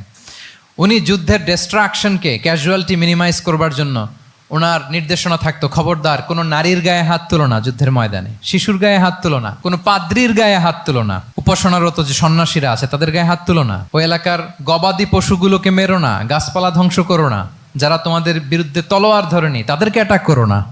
আল্লাহু আকবার, হোয়াট এ স্ট্র্যাটেজি! এবং যুদ্ধ চলাকালীন সময়ে সব সৈনিককে উনি এক জায়গায় মোতায়েন করতেন না, 5 ভাগে ভাগ করে নিতেন। ডান পাশে মাইমানা, বাম পাশে মাইসারা, সামনে হচ্ছে মুকাদ্দিমাতুল জাইশ, মাঝখানে কালব, পেছনে খালফ। এইভাবে 5টা ব্যাটালিয়নে ভাগ করে তারপরে তিনি যুদ্ধ পরিচালনা করতেন। What a war strategy! বদরের যুদ্ধে যখন পৌঁছলেন মদিনা থেকে 130 কিলোমিটার দূরে, দূরে আফসা দেখা যায়, মরিচিকার মধ্যে দেখা যায় ওই যে মুশরিকরা ওখানে আসছে, কিন্তু তারা কতজন এটা তো বোঝা যায় না। তো কিছু ছেলে এই মরুভূমিতে থাকে, ওদেরকে পানি সরবরাহ করে। এদেরকে রাসূল সাল্লাল্লাহু আলাইহি ওয়াসাল্লাম জিজ্ঞেস করলেন যে কুরাইশরা যে আসছে তারা সংখ্যায় কত? এটা না জানলে তো উনি ওনার ওয়ার স্ট্র্যাটেজি ঠিক করতে পারবেন না, যুদ্ধের কৌশল। তো এরা বলে নাহনু লা নাদরি, আমরা জানি না কত। এখন এটা কিভাবে তিনি বের করবেন? সংখ্যায় তারা কত এটা তো আমাকে ফাইন্ড আউট করতে হবে। রাসূল সাল্লাল্লাহু আলাইহি ওয়াসাল্লাম বলেন যে ওরা কি খায়? বলে যে প্রতিদিন ওট জবাই করে খায়। তো রাসূল সাল্লাল্লাহু আলাইহি ওয়াসাল্লাম বলেন যে প্রতিদিন কয়টা ওট লাগে? বলে যে ইয়াউমান তিসআন ও ইয়াউমান আশরান। 2 দিন হয়েছে আসছে, তো প্রথম দিন দেখলাম 9টা জবাই করছে, আজকে দেখছি 10টা জবাই করছে। রাসূল সাল্লাল্লাহু আলাইহি ওয়াসাল্লাম বললেন ইদান আল কওমু মা বাইনা আত-তিসআমিয়া ওয়াল আলফ। তাহলে ওরা 900 থেকে 1000-এর মধ্যে। সুবহানাল্লাহ। এবার বলেন বদরের যুদ্ধে কুরাইশদের সংখ্যা ছিল কত? আল্লাহু আকবার, হোয়াট এ ওয়ার স্ট্র্যাটেজি! নমুনা দেখে বুঝে ফেলছেন কতজন তারা। এইভাবে রাসূল সাল্লাল্লাহু আলাইহি ওয়াসাল্লাম ওনার স্ট্র্যাটেজি নির্ধারণ করতেন। লোকেশন শেয়ার করতেন না। সুবহানাল্লাহ। কোথায় যাবেন বলতেন না, চলো চলো বলে ছুটতেছেন। কোথায় যাবেন উনি জানেন। অ্যাটাক করবেন এই দিকে, ডান দিকে। অ্যাটাক করবেন কোন দিকে? কিন্তু মদিনা থেকে বের হতেন বাম দিক দিয়ে। অ্যাটাক করবেন উত্তরে, মদিনা থেকে বের হতেন কোন দিক দিয়ে? দক্ষিণ দিক দিয়ে। যে রাতে হিজরত করবেন মদিনা উত্তর দিকে, উনি দক্ষিণ দিকে চলে গেছেন গারে সাউরে 3 দিন থেকে আগে, ওরা যাতে বুঝতে না পারে। সুবহানাল্লাহ। এটা ছিল রাসূল সাল্লাল্লাহু আলাইহি ওয়াসাল্লামের ওয়ার স্ট্র্যাটেজি। এবং সবাই যেই পথে মক্কা থেকে মদিনা যায় উনি কিন্তু ওই পথে যাননি। ক্যারাভেনগুলো, কাফেলাগুলো যেই পথে মক্কা থেকে মদিনা ইউজুয়াল রুট যেটা, যাননি। সাওয়াহেলি পথে, সাগরের পাশ দিয়ে স্পেশাল একজন গাইড ভাড়া করে তিনি গিয়েছেন। আল্লাহু আকবার। This is called strategy. তাহলে স্ট্র্যাটেজিক লিডারশিপ লাগবে। একজন নেতার স্ট্র্যাটেজিক প্ল্যানিং ঠিক করা লাগবে। এটা তাকে সামনের দিকে আগাতে অনেক সহায়তা করবে। 11 নম্বর, প্র্যাকটিক্যাল উইজডম, অর্থাৎ প্রজ্ঞা থাকতে হবে। একজন নেতা যে ডিসিশনগুলো সে মেক করবে এটা প্রজ্ঞায় সুসজ্জিত হইতে হবে। আল্লাহ রাসূল সাল্লাল্লাহু আলাইহি ওয়া আলিহি ওয়াসাল্লামের যতগুলো সিদ্ধান্ত ছিল, কাজ ছিল, কোনোটাই প্রজ্ঞা থেকে খালি ছিল না, সবগুলো ছিল প্রজ্ঞায় সমৃদ্ধ। ভুরি ভুরি উদাহরণ হাজির করা যেতে পারে। আমি দুইটা উদাহরণ দিই, মাক্কি জীবনের একটা উদাহরণ দিই। রাসূল সাল্লাল্লাহু আলাইহি ওয়াসাল্লাম মক্কাতে নবুয়তের ৫ম বৎসরে যখন নও-মুসলিম সাহাবাদের উপর অত্যাচারের মাত্রা মারাত্মক বেড়ে গেল, রাসূল সাল্লাল্লাহু আলাইহি ওয়াসাল্লাম সাহাবাদেরকে হিজরতে পাঠালেন। বলেন তো কোথায় পাঠিয়েছিলেন? সবাই বলুন। আবিসিনিয়াতে, বর্তমান ইথিওপিয়া, ইরিত্রিয়া, ওই এরিয়াতে আবিসিনিয়াতে তিনি পাঠালেন। বললেন যে দেয়ার ওয়াজ এ জাস্ট কিং আসহামা নেগাস। বললেন যে ওখানে আবিসিনিয়াতে যাও, ওখানে আসহামা নামে নাজ্জাশী একজন বাদশাহ আছে, খুব ভালো। তাদেরকে পাঠালেন নবুয়তের ৫ম বছরে। যেতে লাগলো, এক এক সময় এক এক সাহাবি যায়, যে ওখানে বড় একটা বেস তৈরি হলো, মুসলিম কমিউনিটি তৈরি হলো। এরপর ১৩ বছর পরে মাক্কি জিন্দেগির ১৩ বছর শেষ করে নবুয়তের রাসূল ইসলাম কোথায় চলে গেলেন? মদিনায়। মদিনায় যে রাসূল ইসলাম একটা ইসলামী স্টেট তিনি প্রতিষ্ঠা করলেন। প্রথম হিজরি যায়, দ্বিতীয় হিজরি যায়, একটার পর একটা যুদ্ধ যায়, মুসলিম কমিউনিটি বাড়ে, কমপ্লিট ইসলামিক স্টেট হয়ে যায়। কিন্তু ওই আবিসিনিয়া থেকে ওই গ্রুপ আর ফিরে না। নবুয়তের ৫ম বৎসরে যে গ্রুপকে রাসূল সাল্লাল্লাহু আলাইহি ওয়াসাল্লাম জাফর ইবনে আবু তালেবের নেতৃত্বে আবিসিনিয়ায় পাঠিয়েছিলেন, তারা মদিনায় কোন হিজরিতে আসছে জানেন? এইটা যদি কেউ উত্তর দিতে পারে তাহলে বুঝবো he is very genius in সিরাত। নবম, সপ্তম, মাশাআল্লাহ। কয়জন বলছে? এটা জানতেন? কে কে হাত তোলেন? মাশাআল্লাহ, অনেক জিনিয়াস আছে তো এখানে। হ্যাঁ, লটস অফ জিনিয়াস, মাশাআল্লাহ, মাশাআল্লাহ, তাবারাকাল্লাহ। জি, সপ্তম হিজরিতে এসেছিলেন জাফর ইবনে আবি তালেবের নেতৃত্বে। এখানে হিকমা, রাসূল সাল্লাল্লাহু আলাইহি ওয়াসাল্লামের উইজডমের ব্যাপারটা হচ্ছে, রাসূল সাল্লাল্লাহু আলাইহি ওয়াসাল্লাম আছেন মদিনাতে, একের পর এক কোরআনের আয়াত নাজিল হচ্ছে, আহকামগুলো সাহাবারা প্র্যাকটিস করতেছে, মসজিদে নববী হলো, ইসলামিক স্টেট হলো, বদরের যুদ্ধ হলো, উহুদ হলো, খন্দক হয়ে গেল, সব হয়ে যায়। কিন্তু ওনারা ফিরেন না কেন? ওনারা ফিরলেন সেই সপ্তম হিজরিতে খায়বার বিজয়ের পরে। এবং যেদিন জাফর ইবনে আবি তালেব আবিসিনিয়া থেকে সবাইকে নিয়ে ফিরলেন, রাসূল ইসলাম এত খুশি হলেন, উনি বললেন বি আইয়িহিমা আনা লা আদরি বি আইয়িহিমা আনা আফরাহ বি ফাতহি খাইবার আও বি কুদুমি জাফর। আজকে কোনটাতে আমি বেশি হ্যাপি আমি জানি না, আমার ভাই জাফরকে পেয়ে নাকি খাইবার বিজয়ের কারণে। আমি কনফিউশনে পড়ে গেছি যে এইটাতে বেশি খুশি হইলাম নাকি ওইটাতে। এর কারণ হচ্ছে রাসূল ইসলাম অপেক্ষা করতেছিলেন যে মদিনা এই স্টেটটাকে আগে ইন্টারনাল এবং এক্সটার্নাল যত থ্রেট হতে পারে সবগুলো থেকে আগে সেফ জোন বানাতে হবে। এমনও হতে পারে মদিনা হাতছাড়া হয়ে যেতে পারে। মদিনা যদি হাতছাড়া হয়, মদিনা থেকেও যদি আমার হিজরত করা লাগে, আমি কই যাব? ওইটারে সেকেন্ড বেস, প্ল্যান বি হিসেবে রেখে দিছিলেন যে জাফর তুমি আইসো না, তুমি থাকো, নতুন নতুন যা আয়াত আসবে আমি সাহাবি দিয়ে এই বিধানগুলো পাঠাবো, ওখানে প্র্যাকটিস করতে থাকো, ইউল বি ফাইন দেয়ার, থাকো, আশা লাগবে না। থাকতে থাকতে সপ্তম হিজরি পর্যন্ত, খন্দকের যুদ্ধের মাধ্যমে যখন কুরাইশদের ২০ দাঁত ভেঙে দেওয়া হলো, সপ্তম হিজরিতে যখন খায়বার দুর্গ বিজয় হয়ে গেল, now Islam came as a regional super power. রাসূল ইসলাম বুঝলেন আর ইন্টারনাল থ্রেটও নাই, এক্সটার্নাল থ্রেটও নাই, এবার আর কোনো টেনশন নাই। জাফর ইবনে আবি তালেবকে চিঠি পাঠালেন, তিনি বিশাল বাহিনী নিয়ে মুসলিমদেরকে নিয়ে তিনি ব্যাক করলেন মদিনাতে। আল্লাহু আকবার। This is call wisdom, practical wisdom. রাসূল সাল্লাল্লাহু আলাইহি ওয়াসাল্লামের এইভাবে এমন কোনো সিদ্ধান্ত নাই যেটার পেছনে প্রজ্ঞা ছিল না, প্রত্যেকটা সিদ্ধান্ত ছিল প্রজ্ঞায় সুসজ্জিত। আমরা যদি মদিনার একটা উইজডমের কথা খেয়াল করি, খুব সংক্ষেপে বলি, মদিনাতে আল্লাহ রাসূল সাল্লাল্লাহু আলাইহি ওয়া আলিহি ওয়াসাল্লাম, মদিনার সোসাইটিতে মুনাফিক কারা বলেন তো? এটা কি রাসূল সাল্লাল্লাহু আলাইহি ওয়াসাল্লাম জানতেন না? জানতেন কিনা বলেন? এই জানাটা কি ধারণা বেজ, মানে মনে হয় ও মুনাফিক এরকম, নাকি গাইডেড বাই ওয়াহি, গাইডেড বাই রেভেলেশন? স্বয়ং আল্লাহ তাআলা জানিয়ে দিয়েছেন। এরপরও কোনোদিন রাসূল সাল্লাল্লাহু আলাইহি ওয়াসাল্লাম মানুষের সামনে কাউকে মুনাফিক বলে পরিচয় করিয়ে দেন নাই। মদিনার সোসাইটিতে কেউ জানতো না, বুঝতে পারতো আচরণ মুনাফিকের মতো, কিন্তু রাসূল ইসলাম কখনো বলেন নাই যে ও মুনাফিক। কখনো বলছেন? বলেন নাই। চিন্তা করছেন? আমরা তো কথায় কথায় ফেসবুকে মন মতো না হইলে কি লিখি? বেসড অন অ্যাজাম্পশন, আমার মন মতো হয় নাই, ও মুনাফিক। কিন্তু ওহী দ্বারা সুনিশ্চিত হয়েও রাসূল সাল্লাল্লাহু আলাইহি ওয়াসাল্লাম কাউকে মুনাফিক বলে অ্যাড্রেস করেন নাই। আল্লাহু আকবার। কেন করেন নাই? মুসলিম সাহাবারা চটে যাবে, মুনাফিকদেরকে হত্যা করবে, তখন মুশরিকরা, কোরাইশরা, ইহুদিরা কি বলবে? যে মুহাম্মদের অনুসারীরা একে অন্যকে হত্যা করে। কারণ মুনাফিকরা তো অন্য সাহাবীদের মতো তারাও মসজিদে নববীতে এসে রাসূল সাল্লাল্লাহু আলাইহি ওয়াসাল্লামের পেছনে নামাজ পড়তো। অ্যাপারেন্টলি দেখতে তো তারাও মুমিন, দেখতে তারাও কি মুমিন। কখনো রাসূল সাল্লাল্লাহু আলাইহি ওয়াসাল্লাম বলেন না। তবে হুযায়ফা ইবনুল ইয়ামান রাদিয়াল্লাহু তাআলা আনহু নামে একজন সাহাবী, উনি মদিনার গোয়েন্দা বিভাগের প্রধান ছিলেন রাসূল সাল্লাল্লাহু আলাইহি ওয়াসাল্লামের, উনাকে বলে গিয়েছিলেন কারা কারা মুনাফিক। নামের লিস্টটা অ্যাজ এ রেফারেন্স শুধু ওনাকে বলেছিলেন, আর কাউকে বলেন নাই। এজন্য ওমরে ফারুক রাদিয়াল্লাহু তাআলা আনহু যখন মদিনার খলিফা, তখন তিনি কেউ মারা গেলে ওনাকে যখন জানাজার ইমামতির জন্য বলা হতো উনি দেখতেন যে ওই জানাজায় হুজাইফা গিয়েছে কিনা। যদি হুজাইফা ইবনুল ইয়ামান ওখানে যেতেন উনি ওই নামাজের ইমামতি করতেন, আর যদি দেখতেন ওইখানে হুজাইফা নাই ওইখানে ওমরও নাই রাদিয়াল্লাহু তাআলা আনহু, আল্লাহু আকবার, তিনি কৌশলে পাশ কাটিয়ে বলতেন অন্য কেউ এই নামাজের ইমামতি করে দাও, আমি যাব না। আল্লাহু আকবার। তাহলে রাসূল সাল্লাল্লাহু আলাইহি ওয়াসাল্লামের উইজডম দেখেন, তিনি কমিউনিটির মধ্যে ইউনিটি ধরে রাখার জন্য কখনো মুনাফিকদের নাম বাই নেম তাদেরকে চিনতেন, কখনো ডিসক্লোজ করেন নাই। আল্লাহু আকবার, দিস ইজ কল্ড উইজডম। 12 নম্বর হচ্ছে লাস্ট পয়েন্ট হচ্ছে succession management. A good leader produces a good leader, a true leader produces a true leader. একজন ভালো নেতা সে ভালো নেতা তৈরি করে, কি বলেন? একজন যোগ্য নেতা আরো যোগ্য উত্তরসূরি তৈরি করে, ঠিক কিনা বলেন? আমি শুধু নেতা, নেতৃত্বের সব গুণ আমার মধ্যে খালি হাবুডুবু খায়, আমি কাউরে নেতা বানাতে পারলাম না, তো আমি চলে যাওয়ার পরে আমার দল চালাবে কে, আমার দেশ চালাবে কে, এই উম্মাকে নেতৃত্ব দিবে কে? রাসূল সাল্লাল্লাহু আলাইহি ওয়াসাল্লাম নিজে যেমনি অনুসরণীয় নেতা ছিলেন, অনুকরণীয় নেতৃত্ব দিয়েছেন, তিনি এরকম নেতৃত্ব তৈরিও করে গিয়েছেন, ঠিক কিনা বলেন? আল খোলাফা আর রশিদিন আল মাহদিন, তাদের কথা যদি খেয়াল করেন, আবু বকর রাদিয়াল্লাহু তাআলা আনহুর ব্যাপারে তো ওনার প্রচ্ছন্ন কিছু ইঙ্গিতও ছিল। ওনার অবর্তমানে নামাজ পড়িয়েছে কে? মসজিদে নববীতে আবু বকর রাদিয়াল্লাহু তাআলা আনহু। ওনার হজ পালনের আগে হজের জন্য পাঠিয়েছিলেন কাকে? নবম হিজরিতে আবু বকর রাদিয়াল্লাহু তাআলা। এগুলো ছিল প্রচ্ছন্ন ইঙ্গিত। এবং সাকিফায়ে বনু সাঈদাতে ওমরে ফারুক বললেন যে আপনাকেই আমরা নেতা মানি, সবাই এক বাক্যে মেনে নিল। আজও ওই জায়গাটা মসজিদে নববীর এক পাশে সাকিফায়ে বনু সাঈদার বড় সাইনবোর্ড আছে, ওখানে বিকেলবেলা আনসারি সাহাবারা বসে গল্প করতেন। ওই জায়গাতে আবু বকর রাদিয়াল্লাহু তাআলা আনহুর খলিফা নির্বাচনের ব্যাপারটা ঘটেছিল। উনি ওসিয়ত করে গিয়েছিলেন ওমরে ফারুক রাদিয়াল্লাহু তাআলা আনহু খলিফা হবেন। ওমরে ফারুককে যখন অ্যাসাসিনেশন করা হলো, উনি একটা প্যানেল করে দিয়ে গেলেন, সেখান থেকে ওসমান রাদিয়াল্লাহু তাআলা আনহু হলেন। ওসমান রাদিয়াল্লাহু তাআলা আনহুর হত্যা পরবর্তী উদ্ভূত পরিস্থিতিতে আলী রাদিয়াল্লাহু তাআলা আনহু হলেন। একজনের চেয়ে আরেকজন শ্রেষ্ঠ, একজনের চাইতে আরেকজনের মানাকে অসাধারণ, অসাধারণ।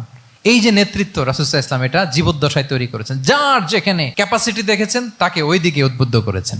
যার মধ্যে যুদ্ধের ব্যাপারে জ্ঞান দেখেছেন তাকে যুদ্ধের সেনাপতি বানিয়েছেন। Khalid bin Walid, chief of the Muslim military, মুসলিম বাহিনীর সেনাপ্রধান ছিলেন কে? খালিদ বিন ওয়ালিদ।